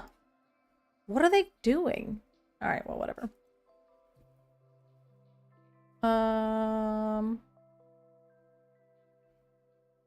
Okay, sure. Whatever. Chaos. Cool. Let's see. What are we doing? I'm not playing dogs, I promise. Oh, getting checked in the, yeah. Do you guys ever get through, like, I have to leave myself, they are giving cards? Who knows? Do you guys ever just, like, completely cooked at the airport for this? I can almost never get through it. And if I get through it, the person I'm with gets stopped. So I'm always getting stopped, whether it's me directly or indirectly through the people I'm with. Yeah, pretty like deck check. Like a deck check always, though. My goodness. You're like, can you just let me? I swear. And then it's even worse because you're like, they're like, oh, is it like Pokemon? And you're like, yeah, it's kind of, you know, like Pokemon. And they're like, oh, and you're like, but it's Disney. And they're like, yeah. We're having a card show and Lorcana was actually listed. Where's that? Yeah, I always get cooked at the airport. At the airport, I always get thoroughly fried in half. It's truly the actual worst. Going to airports always stress me out. It really does, because I'm like, if everything's going as planned, I start getting anxiety because it just becomes so like everything's going as planned. And then when everything goes wrong, it's almost like I relax because I'm like, all right, well, here we go. What ride are we in for today? What ride are we in for today? Arkansas, most card shows are Pokemon and Magic. Oh. Arkansas is a crazy place. You really wanted Lord Frollo on your mat? This mat kind of looks bananas. What are we looking at here? I never had an issue with THC. My issue has been sitting and smelling. Well, you know what? Listen.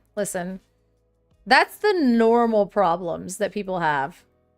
I always get deck checked, or, you know, my plane doesn't show up, or, oh, okay, I understand. Yeah, okay. All right. Frollo on a mat. Wild. Jared Leto gotta stop talking. Ugh. Whoop.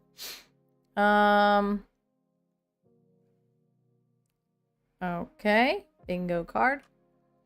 Sorry for sitting next to you on the plane. Oh my god. Woohoo! Ooh, thanks for the follow. Chromos 4. I'm really good at this. I'm really good at Roman numerals. I'm really good at reading. So thank you for the follow. And you know, it's gonna be great. What's up, girl? My partner doesn't talk to me like that. Oh, you've been busy. Oh, is it a good day? It's Friday.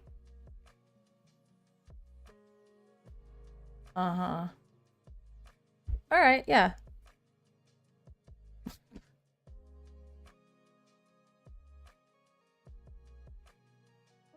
Good.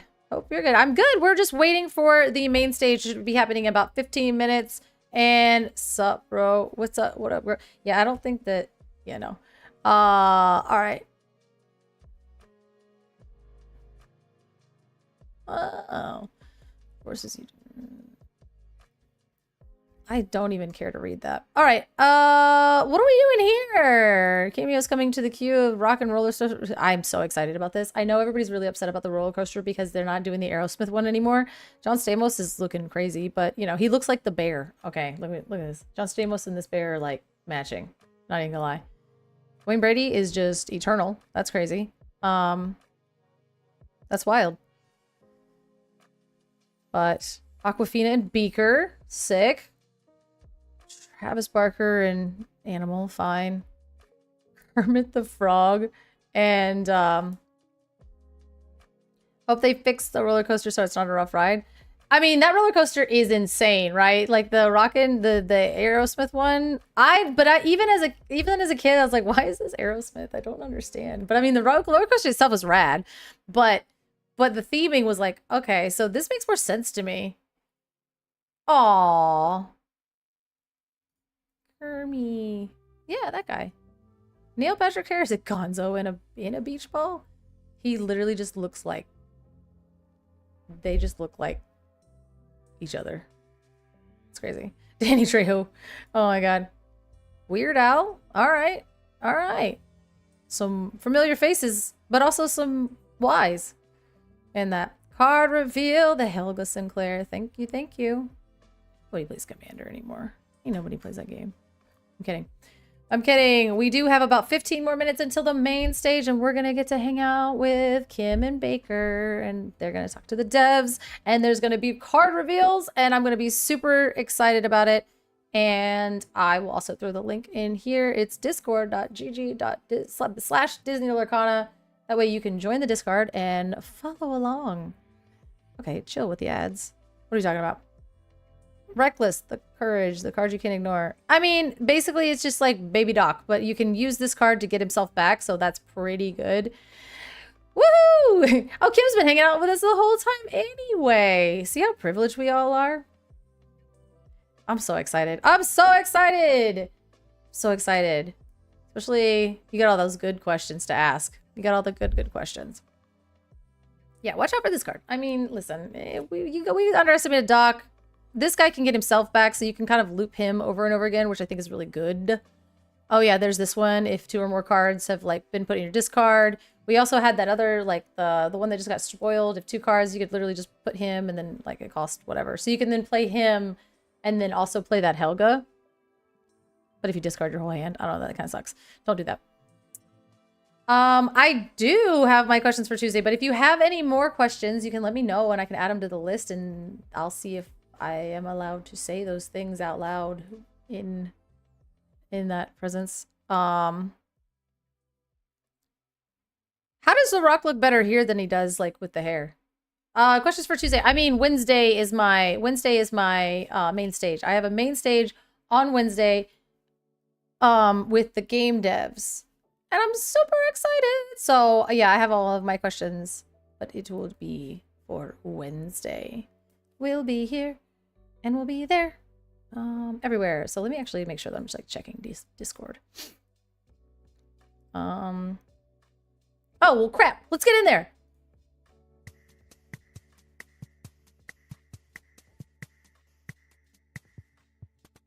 All right, let's see if I can. Oh, yo. Is Duels okay? I mean, I can't talk about that. I'll keep my questions and commentary on here for JDC students. You can't be getting these people in trouble. Yeah, exactly. That's why I'm here. We're doing it here because my questions, comments, and concerns can only be said here. So get in there. We're here. We're here.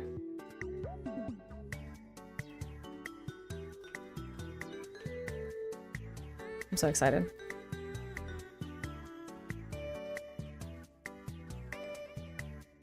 That's actually on the list. Like, how do you balance the different... Can you guys hear it? Can you hear it? We can hear it, right?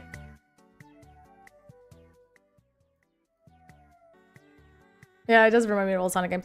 Yeah, so I did ask, so that's one of the things I asked about is the balancing of the, of like, how do you balance the different formats? How do you balance the, balance the limited versus core versus this. Like, which is there anything that's more important than other things to you? You know, that kind of thing. So, which is like kind of a weird question to ask, but at the same time, I'm asking it.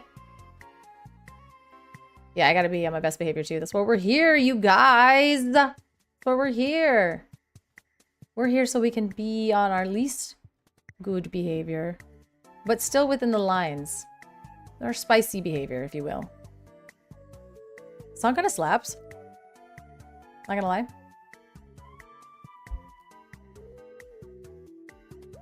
I also wanted to get in here early because I don't know how, like, I don't want this to fill up. But if you'd like to join and join in, join the Discord. It's discord.gg./ no dots. Nah, all right, I gotta get better at this. I gotta get better at this. I'm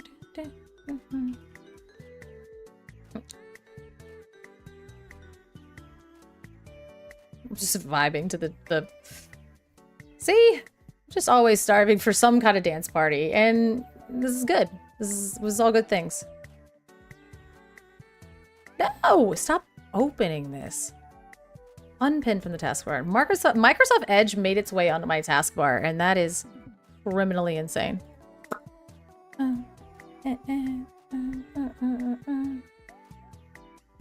We're dancing.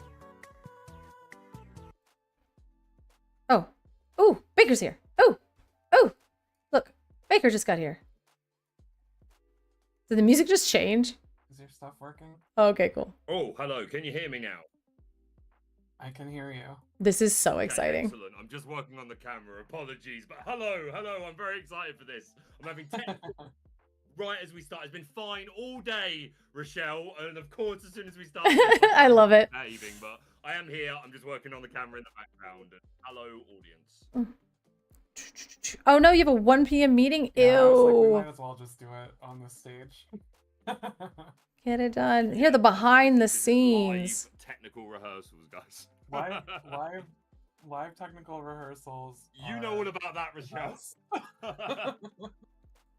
Yo, I've got to say, like, I'm gobsmacked that the Lawcast went off, like, flawlessly the other day with you not even being there. I know JDZ even said that himself, so... The rest of the day, stop having meetings. That's crazy. I set up the stream deck with a bunch of macros, so Greg would just have to hit a button to Oh no. progress to No, the no, no, next no, no. thing. No, no, no, no. Spartan, no! And he said that it worked out really well that Ha! way, so- You messed up again.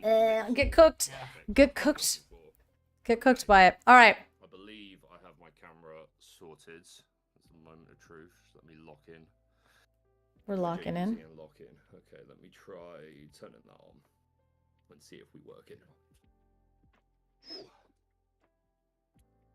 Yeah, that's what you get. That's what you get. There we go. Ooh. We good. Oh yeah, we gotta. Okay, I gotta figure this out. Hold on. Gotta get everybody. Hi, audience. Sorry about that. Typical. Right at the last minute. Oh, how am I gonna get them all in here? But I'm we still have 10 excited. minutes left. Yeah, we still got time. We still got time. Look at that. But yeah, Look at very that. excited for this. Get stuck into some more story, some more narrative.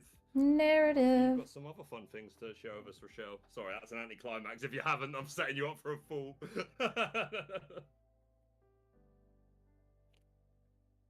He's been timed out. Ha. Look at Baker's. Look how cool Baker's room is. Yeah, he was like setting all this up and everything, and look how cool it looks back there. I don't know if you can see it. Maybe I can make it bigger. Here as well. Is Kim already here? And I just can't hear her. Look how cool. Look at all this. And he did like the wallpaper, the ranger form. Oh, I can hear you now, Kim. What's up, Hey, Kim. beautiful people? How you doing, Kim? Thank you. Aww. Okay, I think I fixed it. Aww. You good? Yeah? Excellent. There you go. I think I accidentally muted myself. Yeah, you can hear me now? Yes. All right, let's see. Let's see if we You can. working on a cosplay, Kim? Yeah, you working on something? I already have my cosplay. Oh, she's already done. There you go. That's Where's it. your Oh, where's your outfit? I thought we were dressing up. I have my Toy Story bows. Look at her. Look at her. No? You will see my Disney bound in Dortmund. There are preparations going on behind the scenes. And I know I've already asked you to make something for me, especially for it. But yeah, we have plans. She is precious. These are 6-year-old Kim's Toy Story bows. We're ready. Oh my god, that's so funny. You were so ready for Jessie. So ready. Awesome. A little. Is that good? Is that? That's as centers as we're gonna be. We're getting after it. I don't know if I see Nicole and Jenna in here. Truly, though. Jenna, where are you? They're in the wilds, unknown. I know Kim and Kawa were both gonna be in indie. I love that. I'm so glad that like Kawa still like loves the game, and even though he's got his like big boy job and doing all this stuff, like he's still kind of rocking it with us. You know where we should go for summer break? Wilds unknown. So, Kim, while we're waiting, what deck have you already got your eye on for Grandpappy. It's Grandpappy. Andy's toys or Sid's toys? It's Grandpappy. Even better. Listen to her. Go on, even better. I'll take that. It's healing. Yeah. Yeah, it is. You're in a healing. Are you in a Madrigal sort of mood, Kim? It has Isabel. Did you see a certain Floodborn Madrigal and think, oh, this archetype is actually looking quite interesting? Every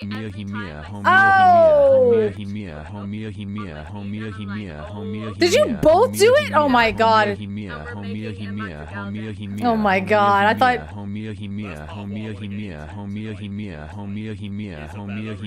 I will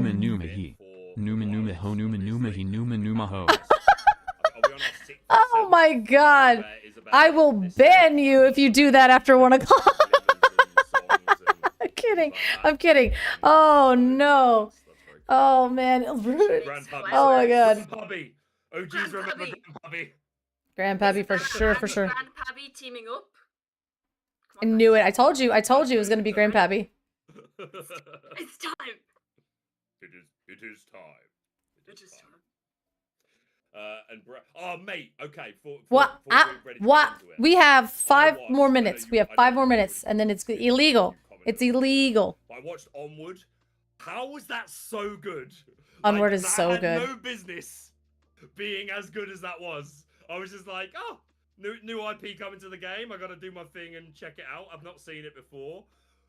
How was it so good? Like incredible. Be on your best behavior. Storytelling. Okay. Music was beautiful, and all like the little jokes that you think are just jokes, and they end up meaning something. Like again, no spoilers. Like that was a huge spoiler. When that became relevant, okay. Okay. They made it mean something. I was so impressed. Oh, you're all the way out in Western. But it was a banger.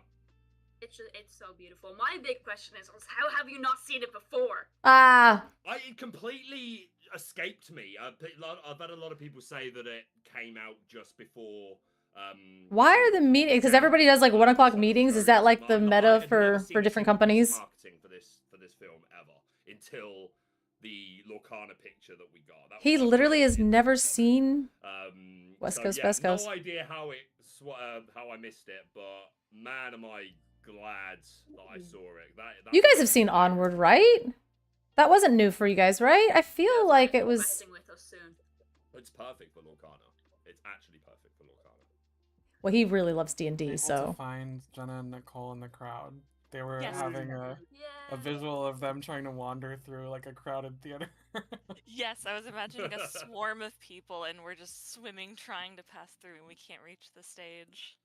Ooh, her hair is really pretty. It's pretty typical for Wilds Unknown, right? It would be an anticlimax if it wasn't a journey to get even to the narrative meeting. So here we go. True. We're part of the act. Her hair looks so good. Perfect. Oh, I love it. Hello, everyone. Yeah, how's it is nice to meet you. Did I do her hair? No, I don't do colors like that because they stress me out. Baker. Yeah, very nice to meet both of you. Lovely to meet you. It's very beautiful though. Very excited to. She didn't get it done recently though. I can tell you that. Maybe like, let's see, 4 weeks ago. the locations, the lore, Looks the good, though. new glimmers. I'm buzzing. This is looking like it's gonna be one of the most Me get stressed? No way. No. for the story. Bro, I'm stressed about everything all the time. My job, mainly. I'm These chances. perfectionist. Little peek behind the curtain. Oh, introducing Let's get- Pixar is a pretty big deal, I'd say. Oh yes. I agree. Huge. So as people So do it. join I'm in, just kidding. just a reminder, there's going to be stuff that we show, cards, reveals, things that are talked about visually, and so make sure you click the screen I'm sharing with the Disney Lorcana logo on it to make that bigger. Otherwise, it will be very tiny while this is going. It's just a tiny card. It's a tiny card. Well, I want to see them too, so maybe I'll click it a little bit. Thank you, Rochelle.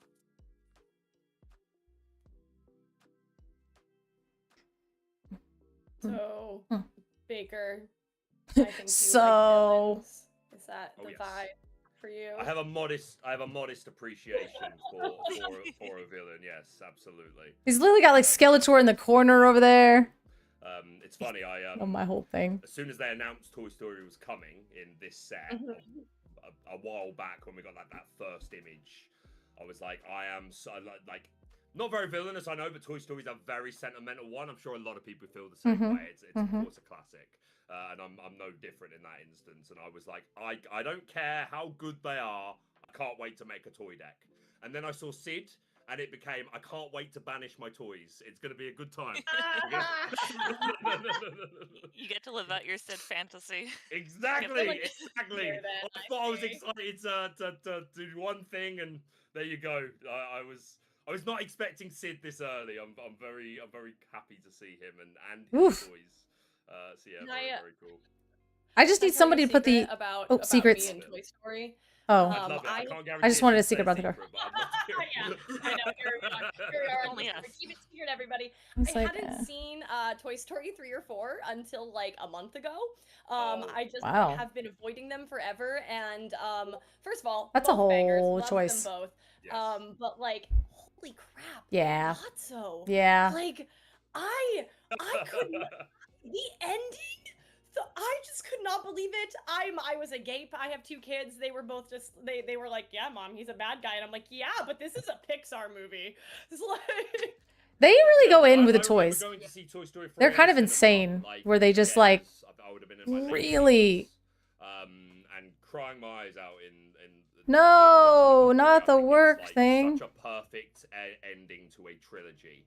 Yes. Excited for What's more, going on? but like, How'd I get you tagged? can think of that as just as a trilogy, and I think it's perfect. But yeah, the oh, scene where they're all. I liked 4 a lot. I thought 4 I was liked 4 good. as well. I liked 4 as well. I liked I've- 4 as well, but like, for sure, yeah. Sure. I understand what you're saying. It does feel like an addendum in some words. I rambled to the narrative team about this at length, but I truly feel like Toy Story. I'm a '90s kid, and Toy Story truly. All right, changed we'll be my life here. From the first film, I was like, oh, my toys might have emotions. Yes. And so I Oh would yeah, always the toy consider that thing. when I Yeah. I think my Oh mom god, felt yeah. that. Like I truly think I was shaped by Disney, specifically by Toy Story, and Very empathetic. Yes, and every film Yeah. has continued. The trailer for the upcoming one, I'm so It looks excited. so good. I'm very Yeah. excited for 5. Yeah.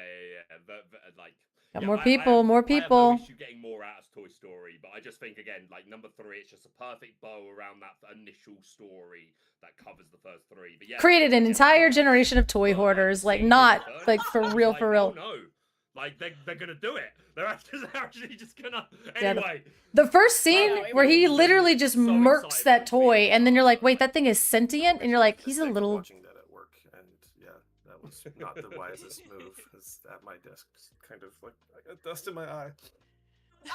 So we're gonna get started. We're gonna get The started! Toy Story conversation's great. Toy Story is such a big one for like, you know, that nostalgia. Thanks Really to like. everyone who's joining for the narrative team main stage. All right, let's go. If you haven't joined one of these before, Aw. I'm Rochelle Brady, Global Community Engagement Manager, and so setting up things like this for the community is part of what I do here. Part of. Entertaining us is the Today, rest of it. From the Ravensburger side, last time they joined us for Winterspell, they're back for Wilds Unknown, Jenna, Nicole, and Chris. Like, you have to have good hair to work there, I guess. Like, it cannot be a normal color. Because Chris doesn't have And then hair. this time for content creators, Baker, the Lorcana villain, and Kim, also known as Kimberly Ann on socials. And Kim, this is the first time that you're joining for Oh god, they have to pick a picture for me. Yes, I'm so excited. Thank I you. don't have like an Talk official about Laura Disney Lorcana. one. Oh my god, what if they use one of me of just like... Sorry. This image, man. That looks so good. Oh, it does look good. While I'm I actually now know scared for a new we reason. have to stick together. We're gonna get into a lot of the story and all of that. But before we do, something that that we've been doing for the last few of these narrative main stages that's been pretty fun is that people need. I sent them a picture of you taking out that cake last night. They're using that. Fantastic. I'm so glad that's what I'll be remembered for. Cards that have been revealed. Okay. Baker, do you want to start? Oh, they're making him read the flavor text. Yeah. Okay, let's do it. I'm gonna ask everyone to read this. This is also our first time seeing, like, we've seen the promo version of this traveler, but They're not gonna make me do this, right? worth mentioning. Big fan of these travelers. Bind this glimmer, fiendish flower. Oh, it's gonna be me and LD. It's gonna be so rough. Oh no. Oh no. I had to do that on podcast, and I think you did better than me. Ah. Oh, I don't know no. about that, but I'm just happy to be here. Oh my gosh. I'm gonna have to like... I hope they're not gonna do that. Okay. I'm channeling my inner Baker because he set the bar high. Bind this glimmer, fiendish flowers. That was awesome. Oh no, poor kid. Anyone on the narrative team want to give it a go? Chris. Nope. No, just a straight no. That I feel you, dude. Okay, I'll do it now. I'll do it now. Bind this glimmer, fiendish flowers. Oh, Oh, okay, okay, The okay, goosebumps. The okay. goosebumps. Should I do it? I'll try it. But I don't know. I missed it. Like, I can't remember. Bind this glimmer, fiendish flowers. See, no, it's just me. It's just me talking. We're cooked. We are so fried. We did this one in the lorecast. I did not. I did not. I imagine this as This is being just a like, narrator. I imagine this one as being like a David Attenborough. Yeah. Like it's an observation of Yeah. her. Yeah. Hours of walking in the heat had not improved her rosy disposition. We're here with the Queen of Hearts. Yeah. Yes. Yeah. Baker nailed it. Yeah. Now you see her in her natural habitat. Oh, I love this That's one. a fun one. Yeah. Baker, Can I you help start. you? Not with your sense of style, Can I darling. help you? Not with your sense of style, darling. The accent just kills it. Nice. That was a good direction. Nice. Man, the accent just kills it. That is how I heard it in my head when I wrote it. So Excellent. I'm glad. Kim? Help you, not with your sense of style, darling. Kim just can't. She's got like, she doesn't have like an evil bone in her That's body. like more the like Emma Stone. Am I allowed to even reference that that movie exists? That's more like the Emma Stone version. I feel. Like it's not even like she has like a doesn't even have an Man, evil she bone is in her so body. cool, though. I love Cruella. Yeah. She's beautiful. I am going to overthink this until that day. What are you gonna? They're not gonna. It's me and LD. It's like Lurkana, Dex, and I. It's like they're not gonna make us read Thank you. this. They're not gonna make I us do rewatched this. 101 Dalmatians recently, and like, man, she is so unhinged. And like, I forgot that like her and oh gosh, I can't remember the other Anita. woman's name. Anita. Anita, gonna like get I a forgot sandwich. that her and Anita were like classmates. Like the whole thing is so much weirder. Anyway, but Cruella is quite the icon. Out of her mind. The thing I love about Cruella is like she is one of the perfect examples of when I was studying acting, like when we looked at characters, would be like, can you tell who they are by the silhouette? Like, is that enough for you to be able to recognize someone? And obviously, there's that super famous imagery of sudden chill, right, when she's coming up to the door and you just see her shadow through it. I went and got a It's such a sandwich. classic moment in Disney for a Just reason. claim I don't know how to read. Yeah, That's like, she's just actually one of those perfect. characters, like a lot of That's a these really good characters in idea. Disney, where just the silhouettes are so. And I'm a famous, so TCG player, distinctive. so Yeah. I'm a TCG player, so it does make sense that I would not know how to read. I understand Right? why you love villains so much. they're just so grandiose. It's Exactly. Yeah. Style, charisma, they've got it all. All of it. Lofty goals. So with that out Good of the points. way, Wait. the setting of Wilds Unknown is different from previous sets where normally we're in like one setting, right? But this time, after the vine is You guys want to watch me eat a thawed sandwich? out, or I guess during, right? Maybe Jenna, you could explain this a little better, but the transition from A sandwich. It's like a Winter little Storm to sandwich. Wilds Unknown. The little sandwich. Yeah, the On vine Hawaiian has rolls? thawed out and in the process grown even larger. Yeah. And so the Illumineers are split between 3 different locales that are original to Lorcana. Okay. And let's talk a little bit through that. Dang it, Shadox! Dang it! We have, as Listen. Michelle said, our 3 environments. It's like, I said I was gonna here, go to 3 sandwich. Regions or domains.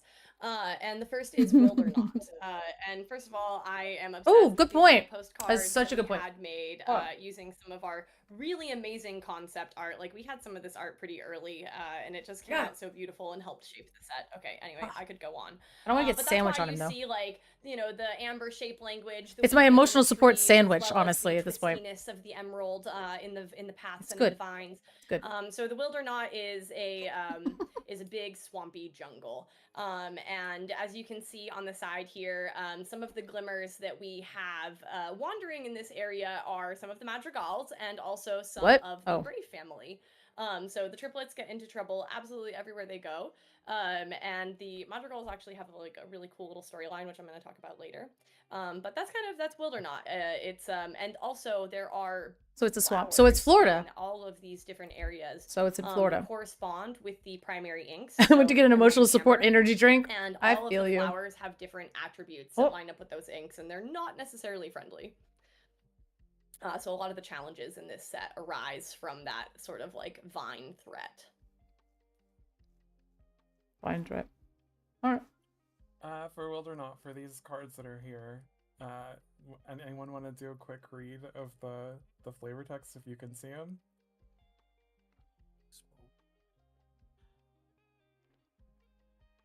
Oh. Definitely not do it. The vine is full of flooding. You won't believe what I can do with a little encouragement. Interesting. So she is manipulating him. So I'm gonna Emotional bow out support, of hey, that hey. straight away. Chris, can you do it? You have. Man, Nobody on the Ravensburger team can read as well. This is explaining a lot. Explaining a lot. I can't. Let's see. This is hilarious. Oh, Sabotaging all of them like this. You should see what they did to the garden. Yes. Okay. Cool. I remember that one. Yeah. And yeah, I remember writing that one. No, that's fun. That's many hours listening to Kelly McDonald talk and trying to copy her voice. She has such a great cadence. She really does. Okay. Yeah. Also, check out Martin. Yeah. Okay, so then our second biome here is The funny thing about this- Light Peaks, and you can That would see explain Dante Bucky. down there in the corner. So The this funny thing about is these- primarily a steel and amethyst area. They wrote all this stuff like when 2 we years I ago. talked about this on They the don't podcast, remember and this again, really like, well. it's just because I'm obsessed with it.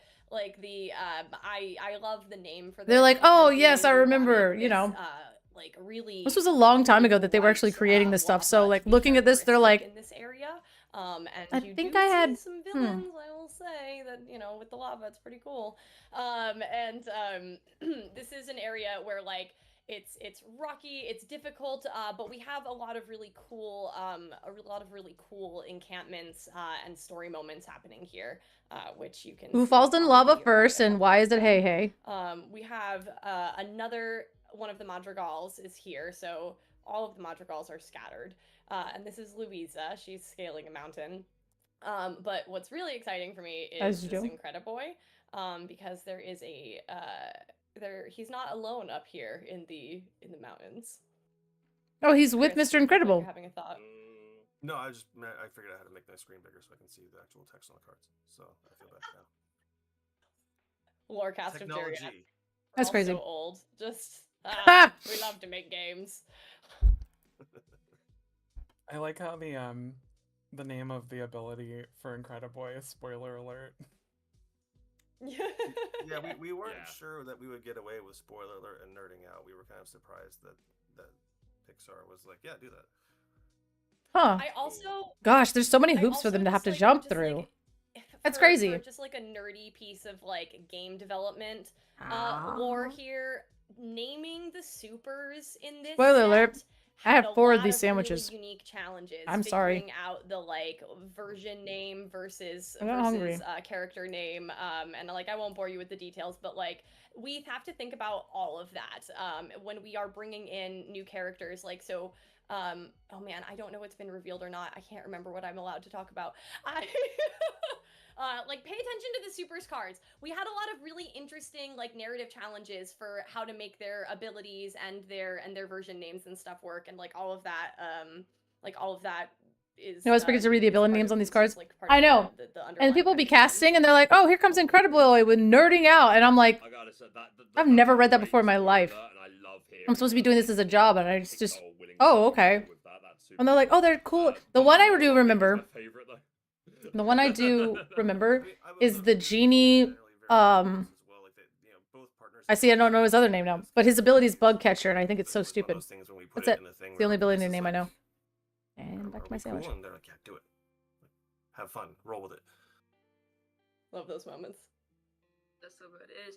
They're all the cards that I've seen so far, and I'm just like, whoa, they're so incredible. She did it! She did the thing! Ah, she said the word! That was a pretty brave pun. Ah, Rochelle with the cleanup! Yes! Let's go! Love it. Okay, and then the last region we see is the Great Empty Sea. This was a really cool area to design. We wanted it to feel very unique and very Lorcana. So one of the things that we knew when we were designing this Ruins desert, is that we didn't want it to look too tropey or too American Southwest. So we actually avoided cacti entirely. And instead we have a lot of environments here that look like they could have been on the floor of a seabed. And in this postcard, you have some ruins that the vine is kind of snaking through that look like maybe they could have been something that belonged to Illumineers of the past. And it's sort of like hinting that we and I love the idea of a desert, and particularly like an empty one that used to be an ocean, like revealing secrets of the land. Like this starts to tell us a little bit of the that's history cool. of Lorcana, just in small bits and pieces. Atlantica is out there. Kim, have any questions about the locales? Yes. Yeah, 100%. especially Go ahead, this Kim. one. Thank you. Sorry. When I was looking at it first, and I was like, "Whoa, is it like an Atlantis?" Because it looks like it was there you go, and it was a sea, and it like emptied. And then I was like, "Wait, set 3. Is it the Inklands? Because we got remote Inklands." And I was like, "Whoa!" And then my brain was like, "So I'm like theorizing." See, Kim is so good at this. That's are so good these, at this. like, new locations Mm-hmm. in the These realm are new completely, areas, yeah. or is it something like that we've seen before that the vines have like changed? Because obviously we had Into the Inklands, and then we've had maybe some similar stuff in the past, but then seeing stuff like this, and I'm like, whoa, is it something new? I'd like to pick your brains about that. Go ahead, Chris, if you want to. Yeah. No, so these are all new regions. So one of the things we did when we were planning this set was we wanted to explore more of Lorcana. I think, in general, kind of with the Vine story, like it is a chance to really kind of explore Lorcana as a locale and kind of see that, build out more of that world for the players. I don't think they understood what she meant. We have different locations. We have different environments. If you're looking at like, the weather and winter spell, and you have a giant vine, so clearly there's something that has been affected by the environment itself. And so having a chance to create something larger and to really build out this world that we have, because we don't want it to feel small. We want to really have like, this is an amazing. I think she was asking like in terms of the really is. the top, like the geographical landscape of it. Like, is this I'm old fascinated by the location. canyon? When Lorcana first began, obviously we were, or is this a canyon created by like the Inklands flood? I think that's what she meant. Is like in terms of the lore. Like, how old is this? Is this like the Grand Canyon, or is this like a newer canyon? You know? Underneath the illuminary floating in the sky. And it was very bland, and like I refer back to a comment JD made on the Lorecast the other day, where I feel very similarly, where back then it was like you were leaving. It felt like a blank slate and letting the audience fill it in themselves. Obviously, when Got you another have sandwich. locations in Lorcana, those are glimmers of like Agrabah and Queen's Castle, etc. Those are glimmers of those locations that have been summoned by an Illuminator. Really? So it just felt like you had this blank canvas with the Great Illuminary, and then just room for all these locations to be summoned. And Okay. then we got Azure at Sea, and then over Okay. to Acasia's Island, and it all Okay. started to be like, oh, okay, so there is like a core map here that existed, maybe regardless of the Illumineers. Maybe it was here before them or whatever.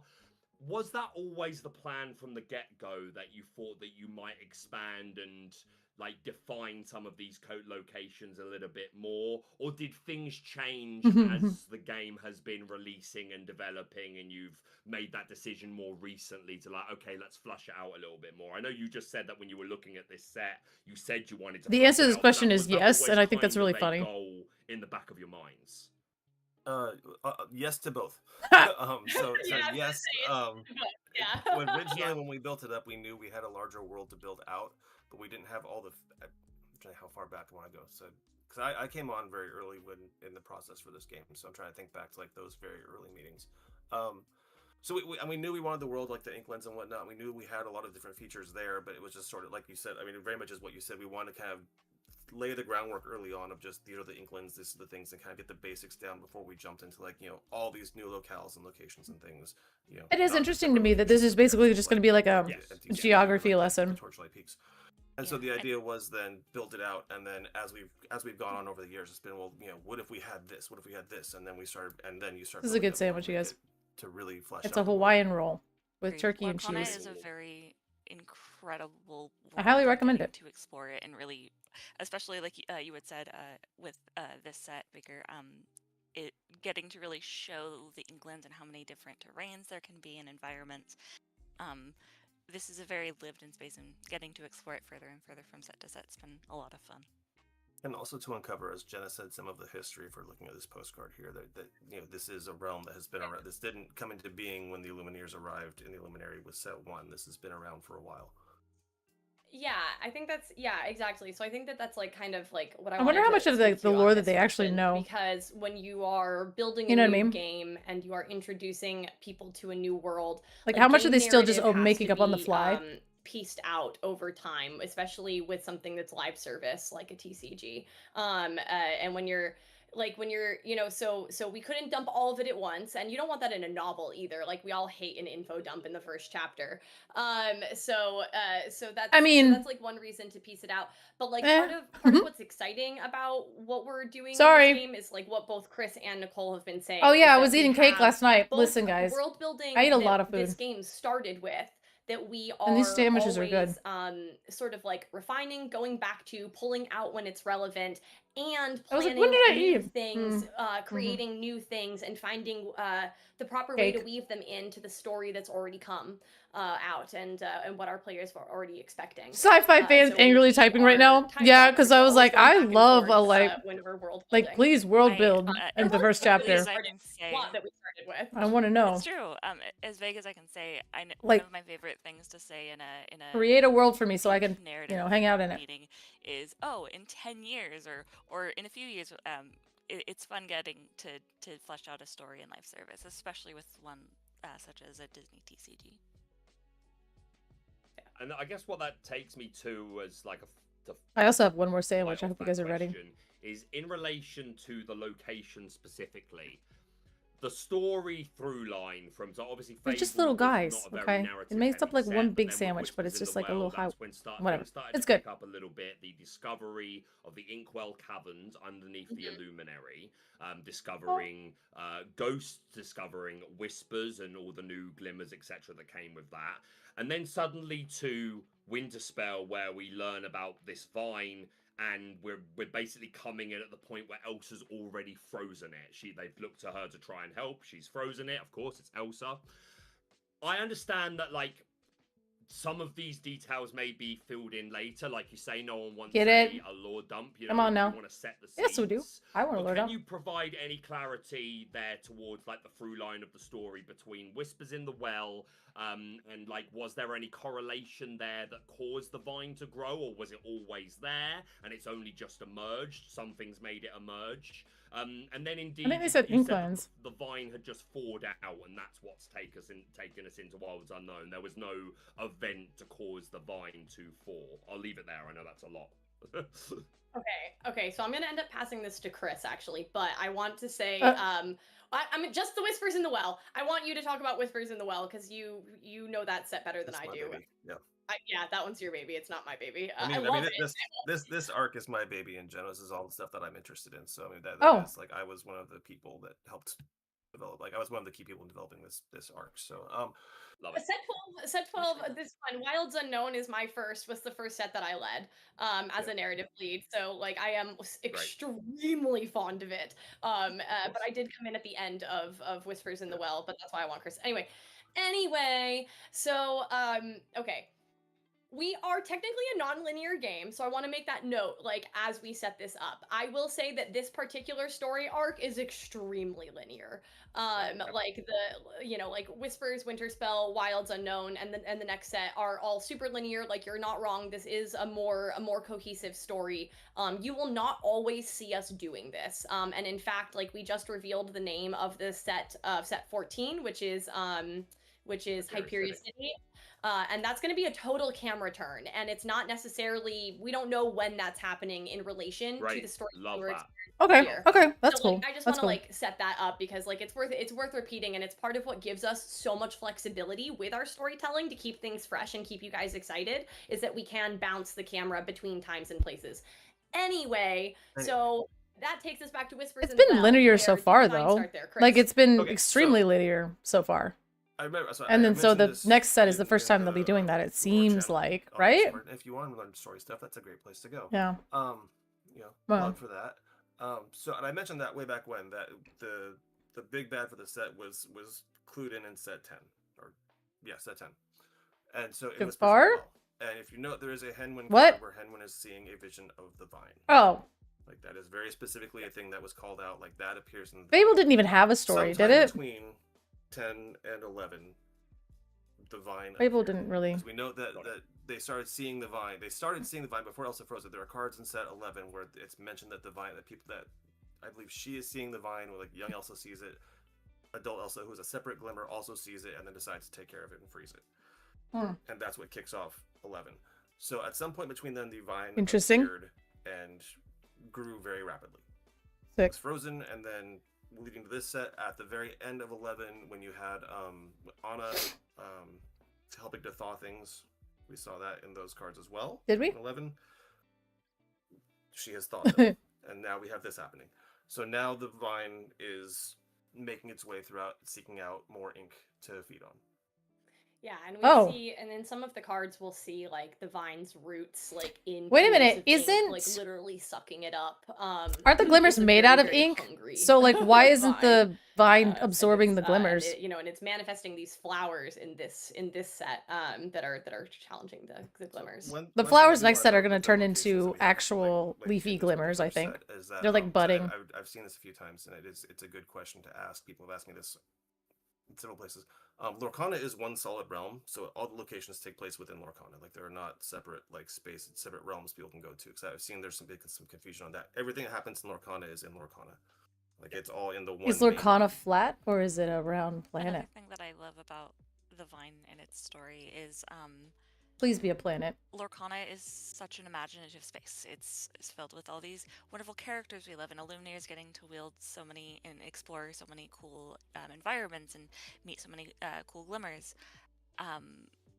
The vine further shows about how wondrous Lorcana is, to where we've seen Ursula, we've seen Jafar. So Lorcana is just basically Dreamlight Valley. To see the vine and how it can maneuver in this space. Is that what is Lorcana just Dreamlight Valley? Different facets of this world and different problems arise and how our Illuminators tackle that. Yeah, I know that's, oh God. Still there's still some of that story to be told. Obviously, we haven't even seen the entirety of Wilds Huh. Unknown, and obviously the IQ coming. Yeah, which we're I like- hope Can we the get to. Illuminators I'd leave? like to talk about that at some point. Can they Everyone go gets there, sorry, home? Rochelle, but just as a Are they final trapped in just Lorcana? snapshot, because you said, because in Winterspell there's a lot of pictures of them just having a snowball fight and it seems very social. Do But they then for want to Wilds leave? Unknown, they're all scattered. Would that imply that the cards Raging Storm is one of the final frames of Winterspell, when that is the storm that kind of separates everybody out to these vast areas of Lorcana? Is that accurate, or am I reaching there? That was my No. understanding of it. I mean, essentially, they do get lost in the storm and separated throughout Lorcana. Like, it is something that, you know. So it will But they don't know how it happens. Yep. They all get separated, but like, Yeah, I think the that- idea whatever. is that, you know, like we're not exactly sure how much time has passed between the two sets. Definitely some amount of time has passed, enough for the vine to get bigger, to spread its Time is still spread passing. all of its tendrils out. But I think that, yeah, the winter storm, a lot of the Illumineers and Glimmers got lost. And also you, the players, are Illumineers. Illumineers that we see on cards are not the only ones necessarily in the realm, and not necessarily the only ones casting these glimmers. So this is a little bit of that theater of the mind, is that, Okay. you know, and in fact there is, we have a card coming up, but like there is a new Illumineer in this set, who's been wandering around this whole time. And, I've been here the yeah, whole time. it's I not love it. just I love our it. core three. Yeah. Yeah, obviously they've always been a representation of the player. I think that was pretty clear. But it's also cool that they do have their own personalities and like everything. Sorry, I've talked a lot, but yeah, love that. Very excited to see it. I did want to add that if you look at the letters that are sent between the Illumineers in Winterspell, it does kind of allude to the fact that Freeze the Vine is sort of like the beginning of Winterspell. Yeah. Yeah. And then like a lot has taken place over the course of Winterspell. And then Mhm. like they were saying, Raging Storm kind of is that ending, right? So everyone's been separated before Wilds Unknown even started. Wait, the new Illumineer, is that a new ink color? Why would we need a new Illumineer? And I think that's why I asked the question, because I've always loved that from past sets, that certain cards do seem like very clear snapshots. Why would we need a new Illumineer? Back to Because they all represent an ink color, right? Certain cards that were very clear it's in this order, but I also like the other cards. It's not necessarily clear where it sits in the. Are we getting a new ink color? Like personal creative. Is it goes here. colorless? No, I think it goes here. So I like a mix of both. I want to just call out that I love that you use the word snapshot for that, because in the ideation process, that's also how I'm like, I got my tinfoil hat on. Hey, Hay's got it on too. He's brainless. so I It's love that okay. you use that I like petting his eyeball because whatever. He doesn't mind. So Hmm. moving on a little bit. That's what I'm saying, like, from all of colorless the is law. lore Yeah. discussion, we're gonna go back to some. I have seen Christopher Robin spoiled, but I don't. But I think that they each have their own color. I feel like Christopher Robin turns colorless. Kim, you want to take this one? This is a narrator type voice. Oh wow, a 5-cost 6/7. Do you know how you could heal this sucker with Ohana? Woo!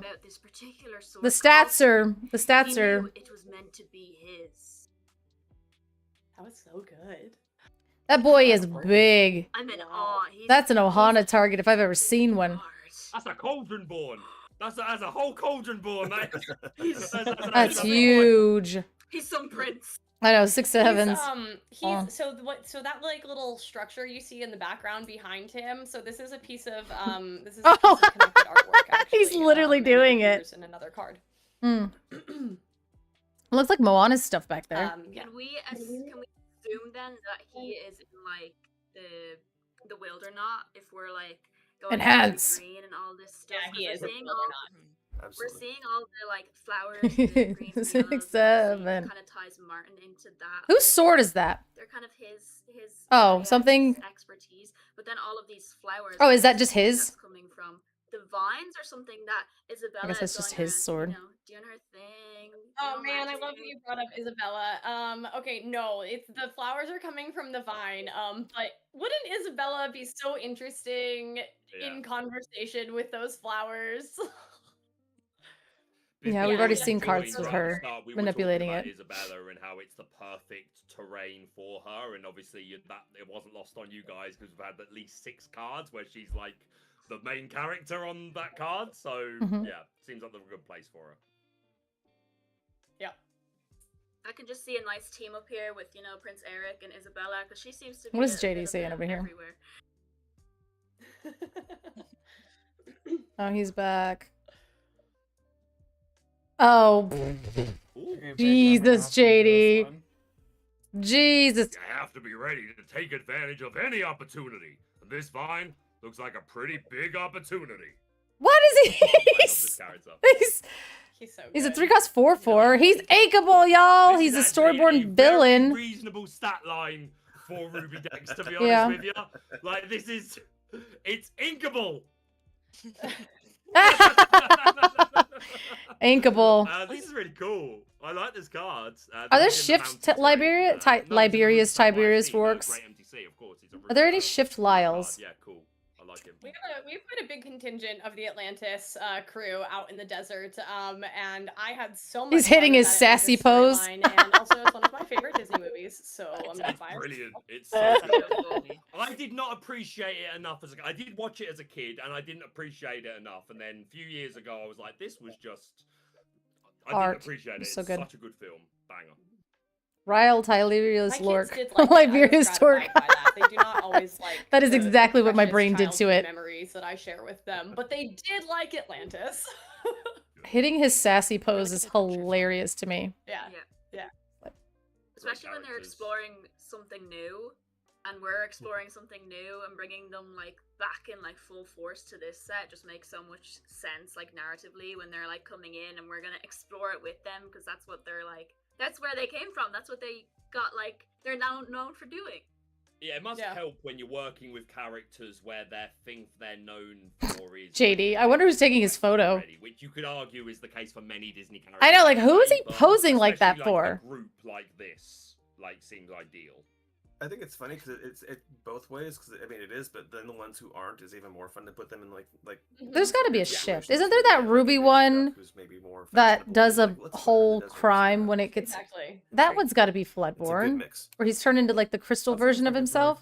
To imagine like this work glimmer, like it just is so in character for him to be like, oh, there's a thing happening, I'm going to be evil and take advantage of it. That looks expensive. That vine looks like it'll fetch a pretty penny. I'm not gonna lie. Not just the vine. Check out his art. There's something in Like the some background ruins. there. Oh, yeah, what is that? Is that like a flying thing? Does that fly? What is that? Is it the mole? Oh, it just does crazy things? Oh, well, I guess we don't care. I guess we don't care about the weird flying artifact in that. Diego as well. I love this artist. Yeah. Oh, that's cool. Okay, that's a dwarf for that This is also thing. part of the story when you get all of these cards. 777. Little story. Watch out! Watch what you're doing. You nearly put me through a wall with that sneeze. You want to bring the whole mine down? That dwarf is a like a unit. I know. Rochelle, I think you should just put people on the spot, and you should just be like you. Yeah, 777. They did it. They did the Okay, card. Baker, you're on the spot. That is a. What you doing? You nearly put me through a wall with that sneeze. You want to bring the whole mine down? That was great. So good. Is he that aggressive? I know. I was like, is he that aggressive? I was like, He's oh. grumpy. He's pretty aggressive, actually. He's Clearly, Sneezy just nearly brought the blooming mines down. Oh, he almost. Of course he's fuming. That's true. He had to switch to Bloomin'. He almost said it. He almost said it. It's so funny that that's a curse word. And for us, is like in the North America, we're one like, of the things that was really great a curse word. when, We're fine, but we're fine. You know, Chris earlier was talking about the before Wilds Unknown existed and the ideation of it and the concept of it. We knew The only way to prove this is if you had the ability to pay 7 to develop your brain. And so there was, you know, conversations about what the first few Can I pixel play properties would Sleepy be. or Grumpy? We landed on And then Crystal, also, Bubbles, and Brave oh my as those god. needing to be the first ones out the No, it's so bad. And then what the narrative team did that was so great was kind of looked at those properties and what are they at their core, right? They're stories about family. And so this is my family. All of the properties that got expanded out in this set were different families, whether it was like found family or these teams that are like when you need family, just call Chip and Dale. Rescue Rangers. I just wanted to bring that up as like that was such a great way of looking at. I don't know the words. Dang it. No. Like, making something oh, I'm back from my meeting as I'm like doing a solo rendition. Right behind you, if you have a Seven Dwarfs character and a princess, you can. Well, you can play that Grumpy for free if you have like Doc and Snow White on the board. And then, yeah, he's got that Prince Eric is big. The Grumpy is a 7/7. You could play that sucker for free and draw a card. You're spitting. Hold on. It's an interesting pairing. Grumpy's crazy with this card. You get to. Okay, it's a good question about like any unexpected. If there's any unexpected pairings in this. What are the stats? What is he like a 5? Is he a 6? Oh, you want me to? You just want me to say 6/7. You just want me to say 6/7. That I think is an unlikely pairing on it. I don't know if anybody would agree with me, but I think that that's an unlikely pairing where you have somebody kind of villainous and somebody kind of good working together. Can we just see the card? Remember anything specifically? I mean, some of the beauty of it is that you can team them up however you want. So, I mean, that is the one nice thing, because any individual cards you have team up regardless. But I think... I'm trying to think, like, what are the unusual ones? What are his stats? There definitely are some. It's been a while since I've thought about this. Rescue Rangers. This one. Yeah, I was gonna say, this was like 2 years ago for them, so they're trying to remember all these cards in the context of the last 2 years of their lives. When the strain... People never fails, they'll take the call. I don't know if it's an unlikely pairing, but I do think that there is a really interesting storyline with Sid where it's where some unexpected things happen that you wouldn't necessarily does he get a conscience and that was one question I did prep about Sid. That's crazy. You stumped all of us. I just like a bit of lore, you know? Absolutely.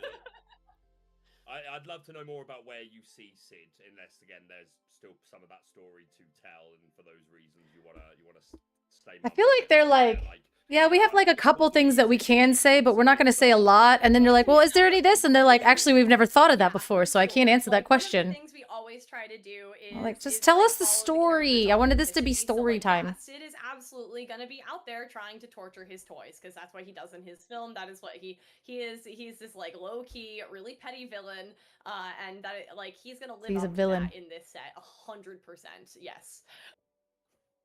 Hey, they're lucky Like, he's a crappy kid and he's gonna continue to be one. That man is medically trained. He's a medical surgeon, hey.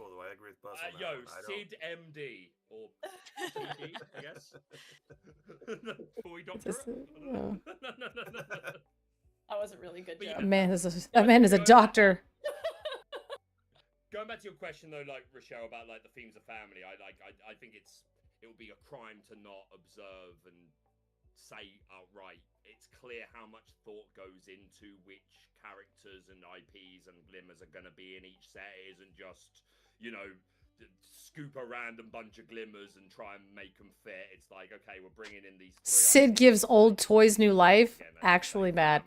Insane. Which IPs that we have most speak to that, and Madrigals, Seven Dwarfs, things like that, I think is great. And Toy Story. No gargoyles, sorry. I don't want to do a disservice to. Or maybe, I mean, they're found family. Amazing IPs. I'm really excited to explore them.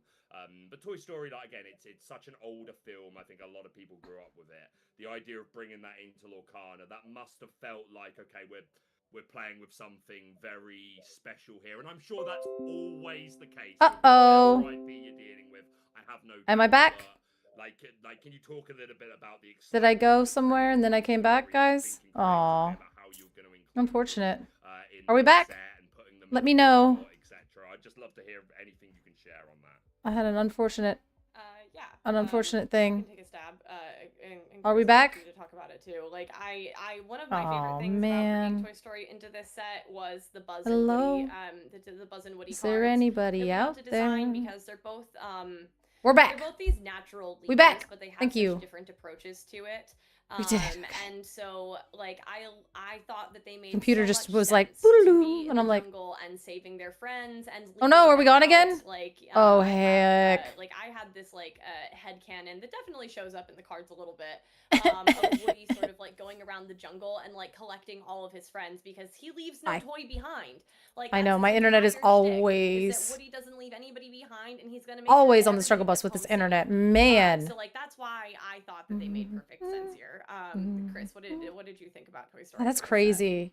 Actually getting fried. So a little known fact about my background is that before I partly how I got I'm freezing a lot. Toy Story video game, and so like writing new adventures and character voices, and so that helped me get this gig. But Let's see if we can figure some stuff out. And the fact that there is so much out there if you look at the shorts and you look at the films. And Wow, my bitrate is terrible. High quality, like they're bangers across the board.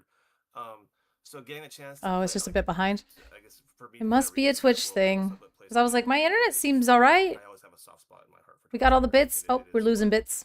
I mean, I was not a 90s kid, I was an 80s kid, but I mean, even then. That's so unfortunate. Well, I was a teenager when Toy Story came out. follow me on YouTube if you can hear this, because I don't know what to do about it. I've kind of. Film at the time, so huge love for Toy Story and for everything that team put together. Man. It's one of the best. I think just Brandon, the fact that we have a fifth movie. That's crazy. I have no idea what's going on. That's unfortunate.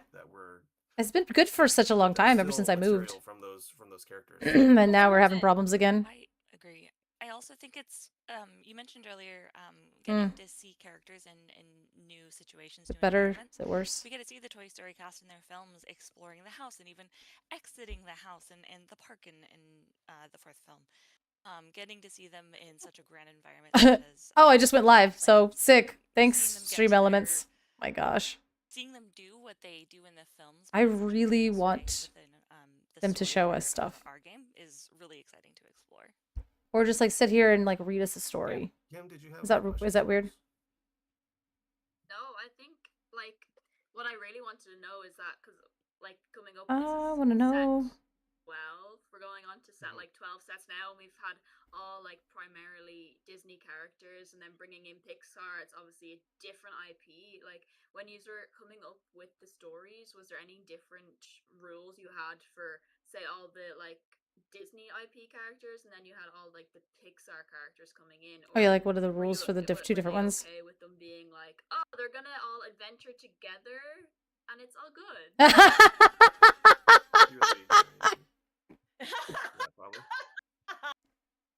Okay, yeah. Yeah. So because they can't really talk about much, right? Like they can't really say anything. It's kind of like there are glimmers of all kinds of Disney and Pixar characters present within Lorcana at all times, and yes, Disney and Pixar understand that. But that's not an answer. We would not be making this game. Okay, but like, yeah. So are they like hanging out together? Are they playing in the same cards together? They just sort of have different creative flavors, I think is the biggest difference I want to know working with Disney and working with Pixar. Like you said, they are different studios. So like I have noticed that like one of the things that we try to do is I've talked about this before, is like make every card as top down as possible. That means make the card feel as much like the character as possible in every way. So sure. The art, the stats, the mechanics, the stats, really? Chris is one of my favorite writers because I don't know anybody as good at getting a character voice as him, to be so honest with you guys. I've been sorry, in the industry that was a little while. much. Chris is one of my favorite character voice writers. Because that Grumpy's a 7/7. So that's where I've noticed I feel the difference the most when I'm working with a Pixar character versus a Disney character. Is there's just like a slightly different vibe. I think you all. Can So feel I it think when you the watch problem Pixar here films is versus Disney okay. films. Like, I think here's the problem. Its own personality. So its own sort of illustrious reputation. Kim is asking questions about like the story and the lore of Lorcana. Kim wants a you know, once upon a time, all of these characters were walking around and these things happen. And so they're thinking about the cards right now from a lore mechanic kind of way, like how the lore fits in with the mechanics. And that's cool, but they're thinking about card design, and Kim is literally asking about the lore, the flavor, the But is there any like nuggets or like narrative threads that we should be like on the lookout in this? There we go. The flavor text, or if there's like anything in the postcards we should keep our eyes on that like players can expect to like I don't know, like understand more as like the story goes. teasers. Yeah, give us the teasers. We go and attack those vines. We do like to do stuff like that, don't we? I am a big fan of seeding things well in advance. Yeah, that is one of my favorite things. What I will tell you is yes. So it's a brew question because I can tell you yes, but I can't tell you what. Yeah, I'm just gonna be on the lookout. So it's we'll like stick a half together. Bruno. It's okay. Yeah, it's a half Bruno question. It's a brew question. So it's yes. So you can't say what it is, This is one of our like or like first what lines of card. defense before a set is done. Like flavor text happens, you know, like towards the end, so that we understand what the cards are. And like he is very good at threading together. Like that last end step gives him a lot of power to leave little hints for everybody. Hmm. And also to say, hey, we need to make sure we address this thing. Like, where's this? Yes, thing? that too. He What's keeps us not in here? accountable. Yeah, I like am don't forget we did this. continually in meetings, like, no, but wait, we have to do this. We have to address this point. What is this? So. Oh, I love these. I mean, yeah, it's been definitely a favorite win, but at the same time, like, oh my god. Families and stuff together. Can we please talk about anything? Hero work. Okay, okay. Your characters get +1 this turn. Hero characters gain. Whenever this character challenges another character, each opponent loses 1 lore. You gain a lore. Oh, hold on. It's your hero characters. All of your characters. In some cases, And it's only 2. You know, you put the families and the teams together. With Shark, this goes crazy. Interesting story was splitting up a family. Oh yeah, this one. Yeah, so Well, hold on. That card goes insane with Shark. So you can go like Shark, give it +1. Not that it would need +1, but everything else gets +1. So it's like almost like a headless horseman effect. And you know what? There's actually a few of them in each of these biomes, because we have glimmers of all different characters, different Illumineers all the time. Actions are getting better and better. I like a low cost actions. And then you can put. And they're trying to get back together, but like they have to. Can you still hear it? Or did I turn it down too much? In this scenario, which is not something the Madrigals are always doing. Like they're so interconnected with each other. So like you see like this challenge put before them of like Perfect for Shark. but right now we're on our own. So like having That is a Shark card for sure. other resources and sometimes other friends. Yeah. I'm into it. I'm into the Shark. And the hero one, because he's a 1, and then you can get it back. And then when you play this character, look it up as a about this one. But does somebody want to do You just want to look at it? I mean, it's a flavor win, but is that the Illumineer?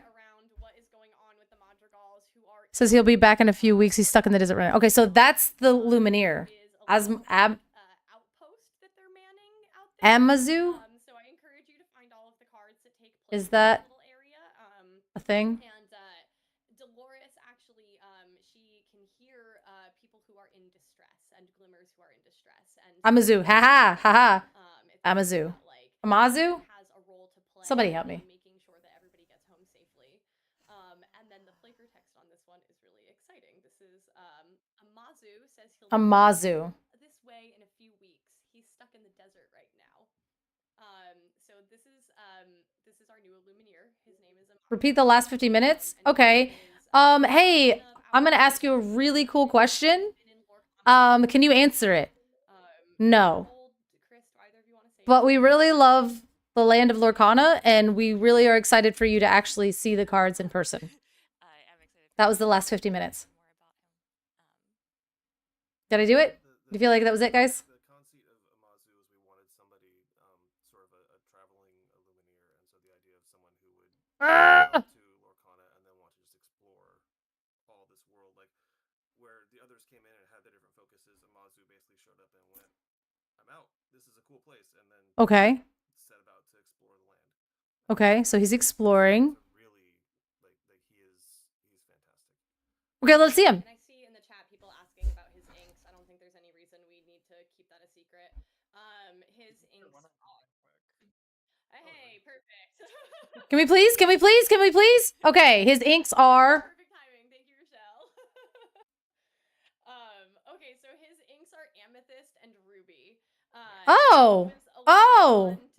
Oh.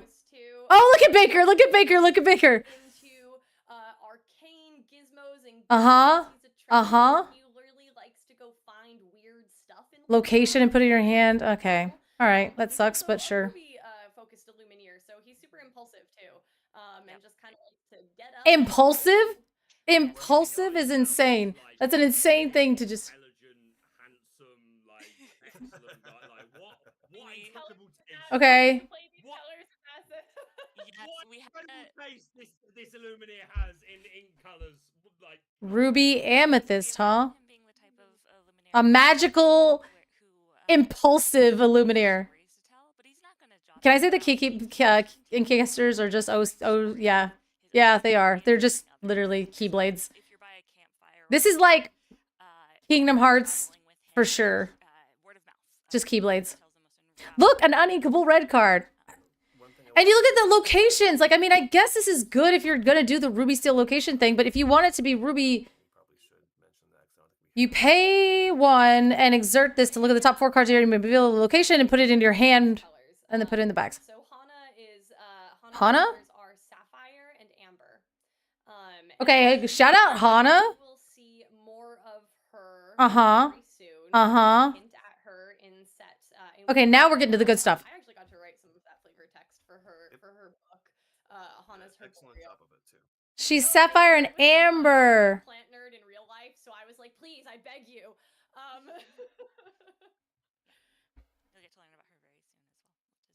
Very soon, they said. Okay, so now all the Illuminators are dual. By how excited all of us got about that. Okay. I saw Rochelle. There was some art that had Amazu in it. Please, please actually tell us something. Instead of Baker and Kim asking questions you can't answer. Not on a card, but I thought there was like a piece that we had on the screen earlier, but I have to look back and see. I don't think we've shown anything. Illuminators have always had 2 inks? Really? I think we've shown it yet. I think we did, but Like, who are we missing? Today? I don't remember. If we did, I told Martin has always been Amber Emerald. Okay. it's small. Part of a greater piece of art. Sorry, they were professionals, as you can see. Very prepared. Before we move away from discussion about Illumineers, though, because Can we please show some more art or something? Or give it... their lore, but I have I need literally anything. to answer it. It's more a statement that I just want to kind of gauge your reaction more than anything. Okay, an Illumineer that went over to the dark side and became a villain. Thoughts? Oh, he's good. Thought so.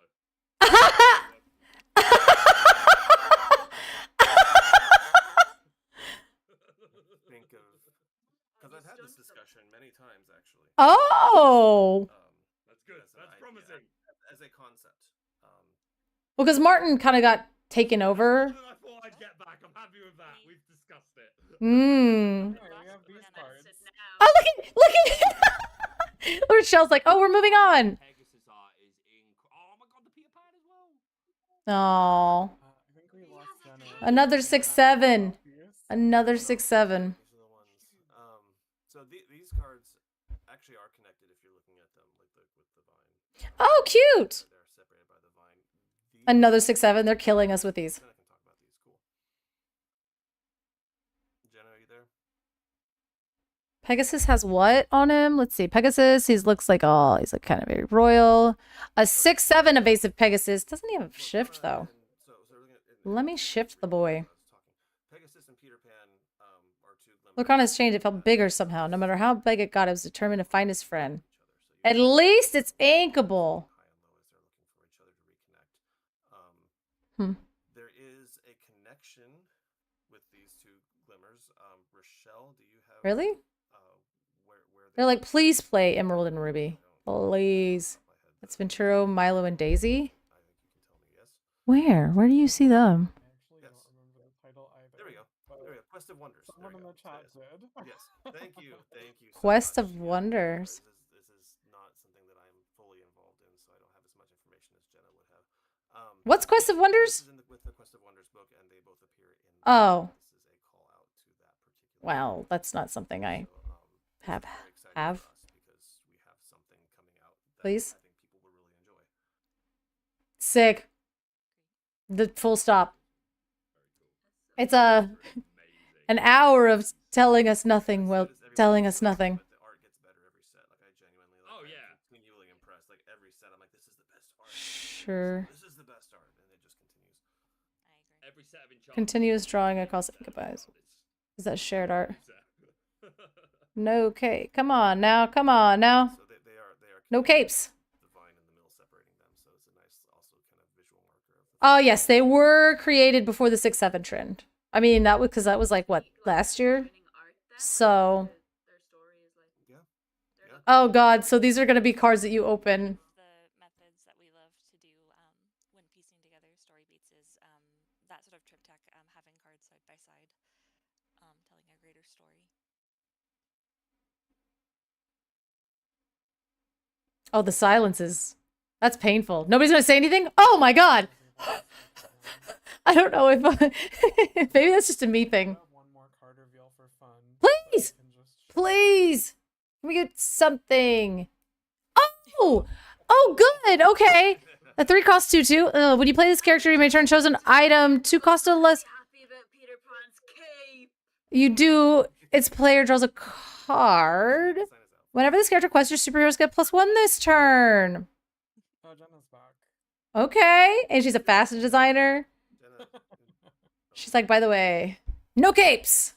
I know that she loves. No capes. As do I. It's Making supers fabulous. Let's go. Infinity, I'm ready for What do you... If you do... Oh my gosh, it's so good with Popsicle.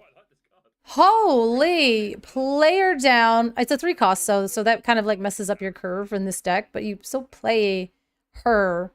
Grab back the Popsicle on 4 ink, and then play the Popsicle. Draw 2, so you're drawing 2 cards out of this interaction? It's so good. Huh. But yeah, having her on your side for incredible. That's good. I'm glad that they... From an incredible creative perspective, and your creative would be a lot of fun. Incredible creative perspective. Yeah. Oh, ooh. Yeah. Most likely it would have, yes. So it's fun. One of the challenges with doing this, because like Jenna said, we do flavor text last. So we usually have a good idea of how much space there is. Yeah, dude, if she was like Sapphire, this card would be disgusting. Even if she was Emerald, I think it would be, you know, because like I think the Emerald Sapphire items thing might be really good next set. I have like one line to like make to tell. And if this was Sapphire, it'd be bananas, bananas. But The vanilla cards it's fine. are so much fun for us. I know mechanically they're not as much fun, but for storytelling purposes, we always love those the best. Because you can actually tell a story on those. You can get things like poems and things like that that you don't always get. Poems on a card. The one we had earlier, the Ruby one, where that was actually part of a larger spell, and then we don't have room for a larger spell, so we just picked the best line and put it on there. Oh, they're nerfing him, huh? That's basically what he's saying. I'm being nerfed. Are they like the same as flavor text? Would you guys have written them at the end when your like story has like? Those are actually pretty early on, I think. Yeah, those are unique to flavor text. They're a way to get to tell story even beyond the cards themselves, to give a little extra context to what is going on and expanding the world further. I know How long is this thing gonna be? getting to have the Illuminaires sending letters to each other. It was a nice way to get to showcase their personality, especially since they don't get many cards dedicated. I to wish they could have told us Illuminaires, but a little bit more. But it is cool. I feel like Purple Steel is going to stay very relevant next set, but hopefully there are enough new toys for them to play with. I mean, that's like, again, I think those colors are also kind of control-y, so it takes a second for those cards to, those decks to kind of find their footing. It's like the old Ruby Amethyst of old. I think Baker cursed Jenna. I don't know if she's able to reconnect. She's been banished.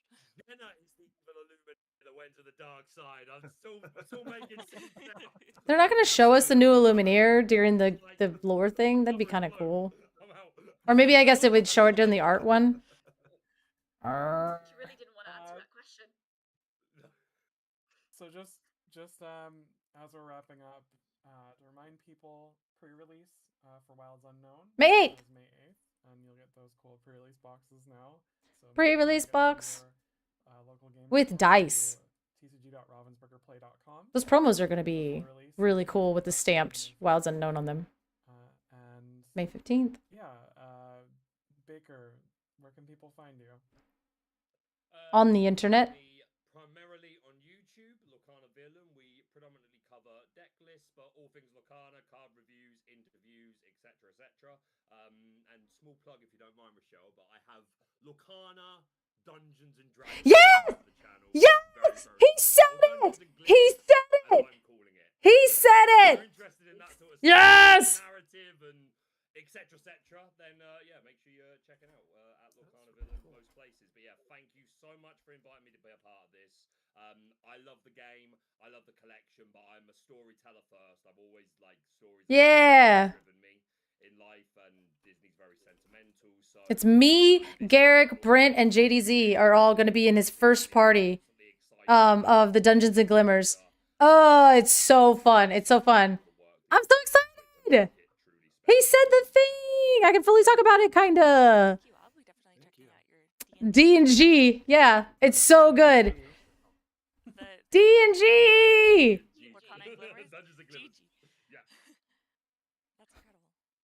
And then Kim? Yes, you can find me at Kimberly Ann pretty much everywhere, primarily on Instagram and TikTok. And yes, same as Baker said, thank you for having Yay! me. And now my But hooray, because I never know if I can talk about it. I'm like, oh yeah, that's like his thing, you know. I can't wait to find out what more. Oh, I'm so excited. Yay! Garrick, yeah, I'm so excited. It's me and Garrick and Brent and JDZ, and we are... Oh, I'm so excited. Because we get to be Illumineers in Lorcana, and we get to have our own glimmers. And I'm like, it's so cool. It's so cool.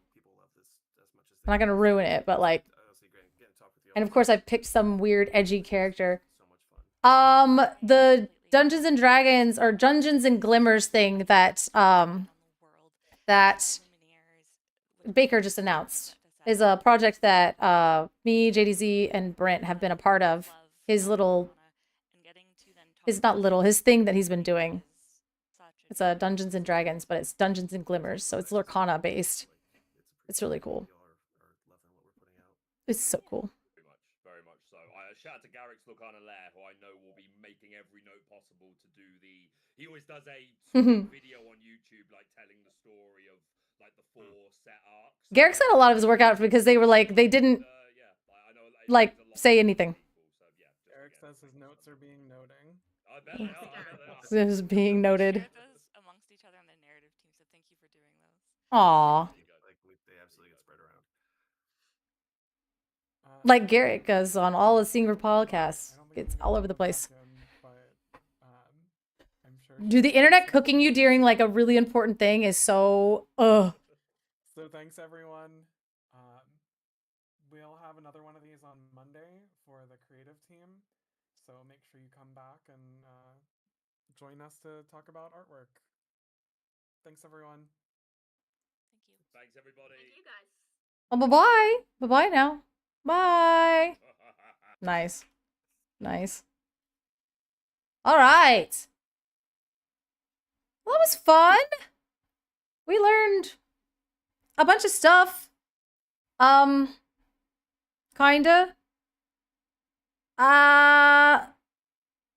3 to 4 reveals and art part of the cast. Okay, yeah. I'm getting there. I'm trying to find it.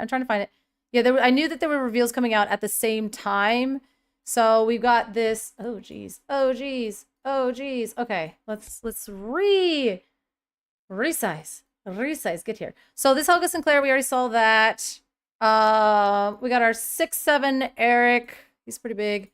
Lyle Tiberius Rourke or Tiberius Lyle Rourke. Grumpy. Which with that card, I mean, I think that card was spoiled the other day. It's like you play 3, and if you have a princess and another dwarf, then you could just like slam down this 7/7 and then also draw a card. So that card got a little bit better.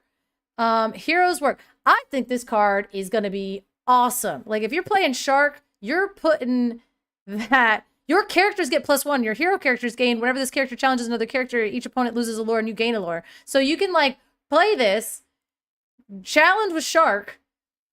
He's got +1. So he's a 7/6, 7/5. I actually don't know how many willpower he has. It doesn't matter at this point because he's huge. And then you're draining a lore, you're gaining a lore, you're gaining a lore for the fact that you played Heroes Work in the first place, and then you could get this sucker back and like, I don't know. And then if you challenge again, or like you ready him somehow, then you're gaining a lot of lore. It's a lot of lore. It's a lot of lore. I don't know. This card and the fact that it only costs 2. This card is good. This card is nuts. I'm not kicking you out of the stream. How am I kicking you out of the stream? What's happening? Heroes. Oh yeah. If you're, so you play this, and then you get it, and like yeah. Then all your heroes cause. Yes. Basically, it keeps randomly dropping. Is it still doing it? That's really actually frustrating. Well, it says we've been good for 27 minutes now, but we'll see how long that lasts. But yeah, no, your other hero characters. So like, yeah, basically replaying it with Shark. Now all your other characters are doing -2 and giving you +2. So you could just like, in a full challenge board, you're just kind of like doing a lot. You can wipe their board and lower total at the same time. This card is probably the one that I am the most excited about in terms of like actually playing it. Like I like the gimmicky cards. Like I think Metamorphosis is going to be fun. I think that you know, the aliens with the claw is going to be fun. This card I think is just good, especially if Ruby Steel does become a thing, because like the amount of heroes in Ruby Steel and the fact that you're already challenging, this card is just really good because then you can play like hero 0 to hero? No. One Less Hope. You can play One Less Hope in that deck. 2. I'm just saying, this card just is an automatic slam into a Ruby Steel deck with Shark. And I mean, I don't know what kind of like other things that we're thinking about as far as Ruby is going for the next few sets. But let me tell you, yeah, this card looks nuts.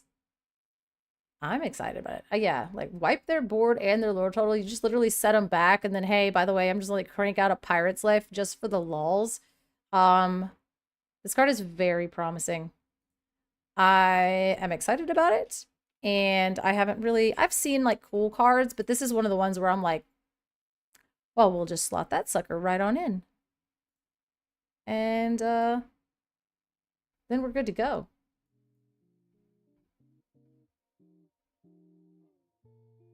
I think my internet is having a bad time.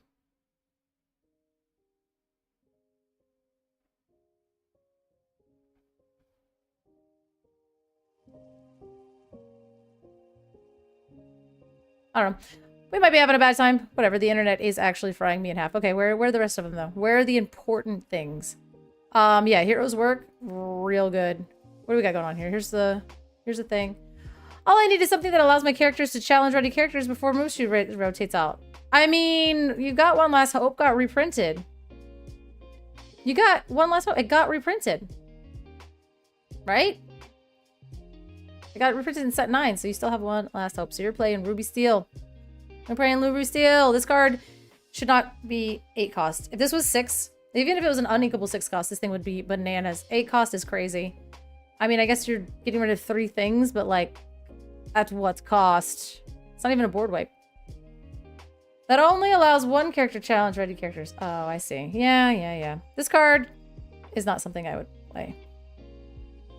Unless I just needed another Madrigal. I don't know, man. I don't know. This one, Amazu's Inkcaster. Why did it have to do location stuff? I mean, I guess that's what they... Do they really want location stuff to be Ruby's identity? I guess. Peter Pan. Searching far and wide. Yeah, just some stats, some vanilla boys. Haha! Something else. Okay, well, let's talk about this first. When you play this character, you may return a chosen item with totem item to class. Yeah. So this is nuts with Popsicle. Thankfully, like Blurple isn't really running Popsicle, but you know, there's other stuff you can do. Hey, I don't know. There's other stuff you can do.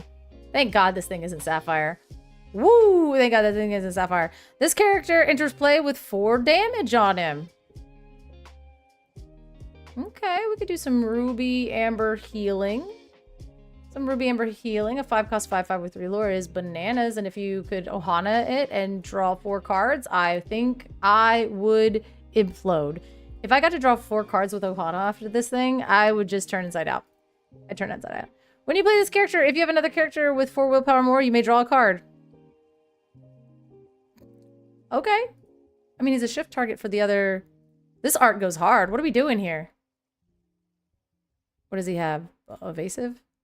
Is that what evasive is? Is that reckless? Somebody help me. Ward, thank you. Once during your turn, whenever you play an item, chosen opposing character gets -2 this turn.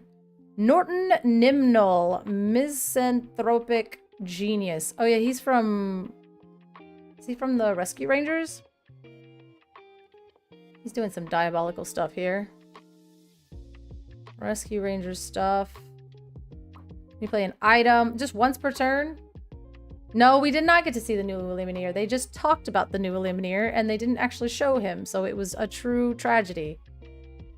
It was upsetting. It does have some hors d'oeuvres, but that means I think it actually means ward. So he's a 3-cost 4/3 with ward. La Chasseur. Oh, something to the queen. I don't know. They hinted that he was maybe in the background of some art. Maybe he was in that bigger, like the Ruby location art. That's the only one that has like a bunch of Lumineers in it, right? The Lumineer is Ruby Amethyst. He's a Ruby Amethyst and Lumineer. So he is mystical and magical, but he's also reckless, is what they said. He's also impulsive, apparently. Impulsive. That's what Ruby's identity is impulsive. So like now, I guess like when we think about what Ruby's about, it's impulsive. Which is fine.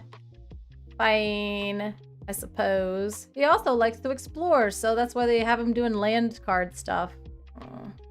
Let's see if we can find that Ruby location. I mean, if he's Ruby Amethyst, it would make sense that he's on that location, but then she said he's going to be out for 2 more weeks is what that thing said. Maybe that's him. Let's see. It's Christopher Robin. You want your Ruby Steel Illumineer? Do we not have one yet?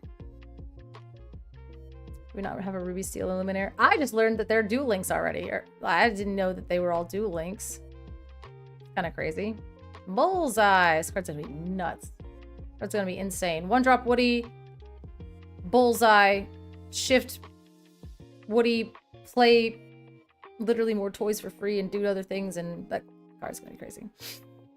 Where is that location? Let's see. Let's see. Woo! It's a circle of life. Okay, that was dumb. I don't know why I did that. Let's see. I bet I'm gonna scroll all the way up and he's not even a hint of him in this location. All right, here we go. Wonk. What is that? Oh, that's Daisy. I was like, what is that?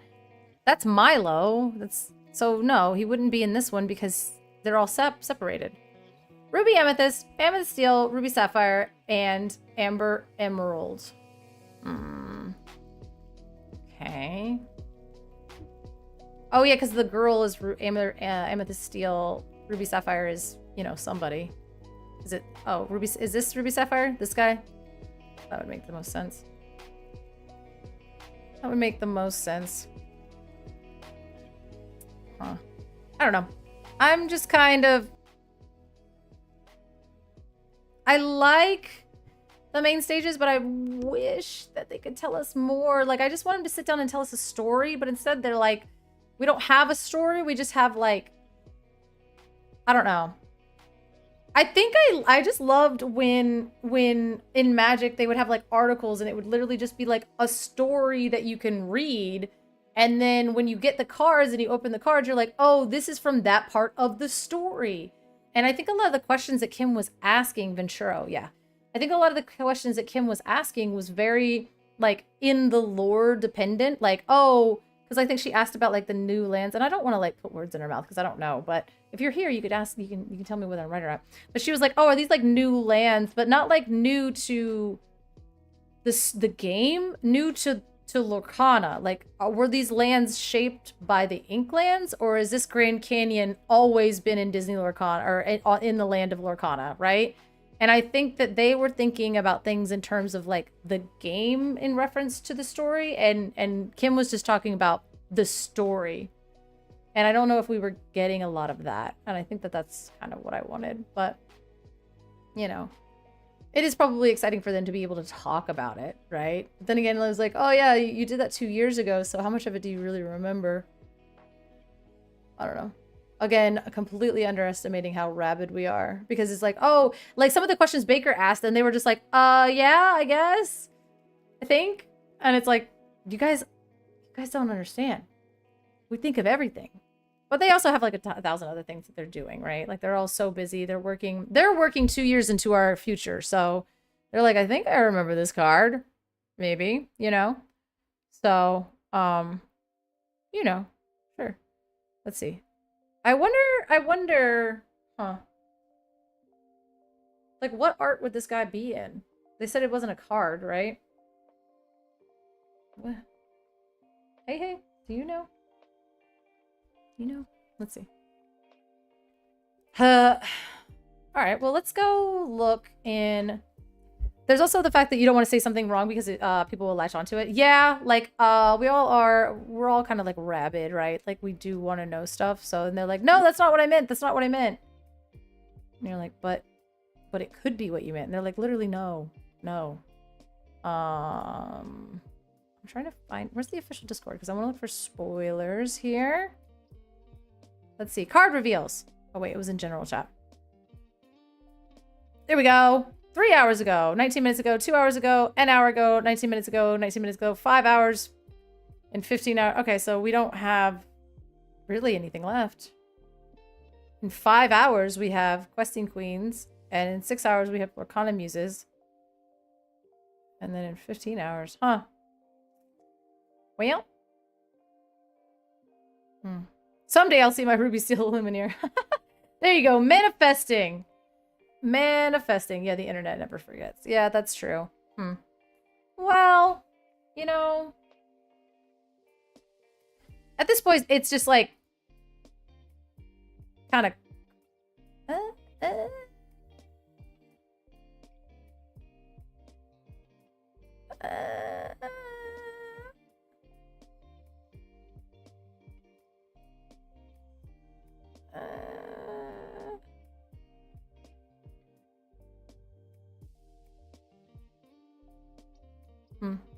I think at one point we were told that Worlds would be something we could attend, and then person stopped working at every, and then things changed and people were salty. Yeah, I mean, well, yeah, that was crazy. But the thing is like, that was so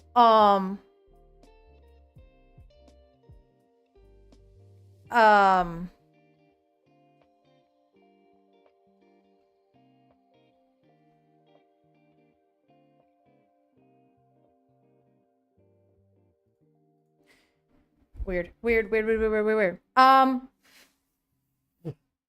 Yeah, that was right before like the big I don't even know what to call it. Like the big restructuring of the entire thing, right? Like they were like, "Oh, this is what we want," but now things are changing and everything, and like yeah, everybody was salty. And I think so they probably are being very, very careful going forward. And of course, like not only is it like you trying to be careful going forward, but it's also you kind of not having any idea of like what you're allowed to say. You can't remember what cards have been spoiled. Like it's all a very difficult kind of a delicate balance, right? It's a balance. It's totally a balance.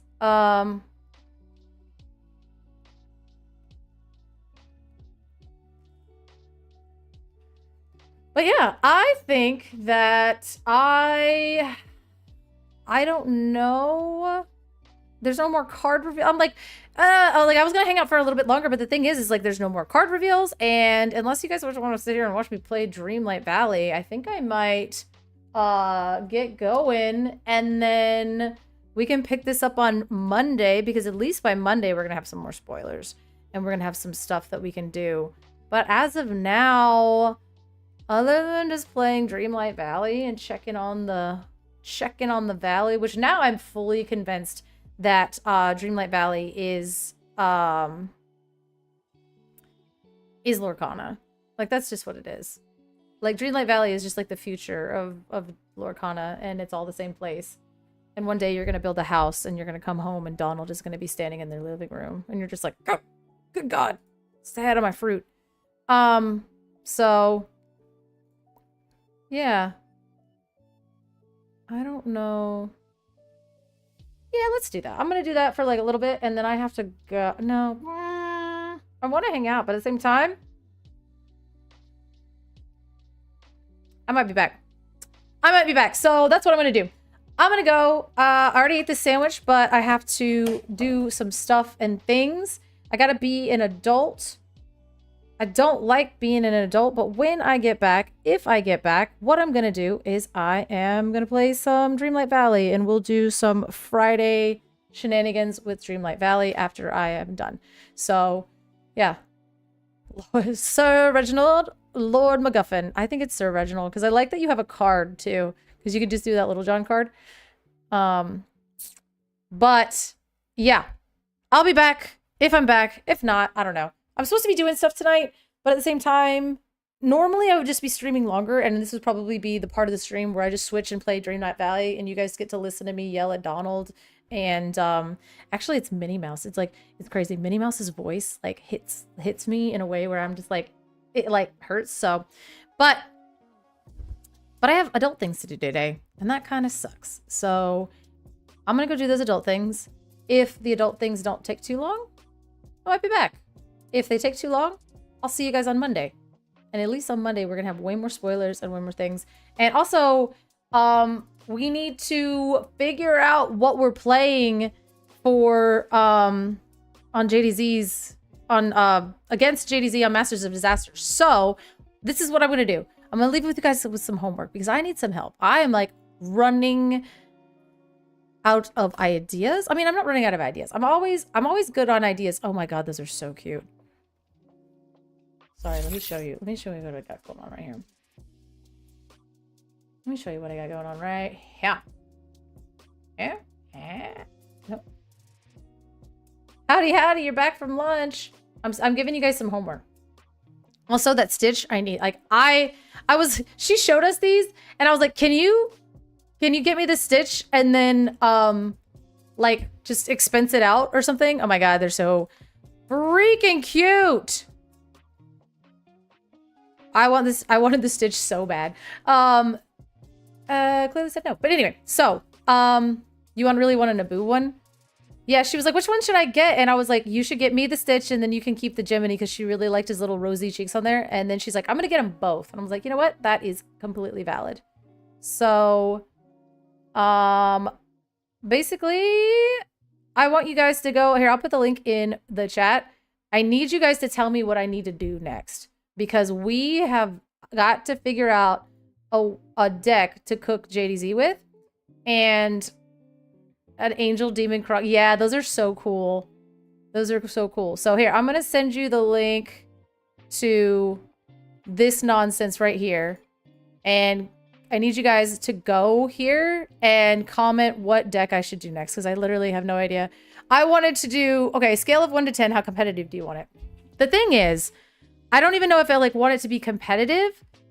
I I don't know if I want it to be competitive. I just need an idea because I want to build it with you guys. Like, I don't want like a packaged, right? Like, I want to be on here and I want to brew with everybody.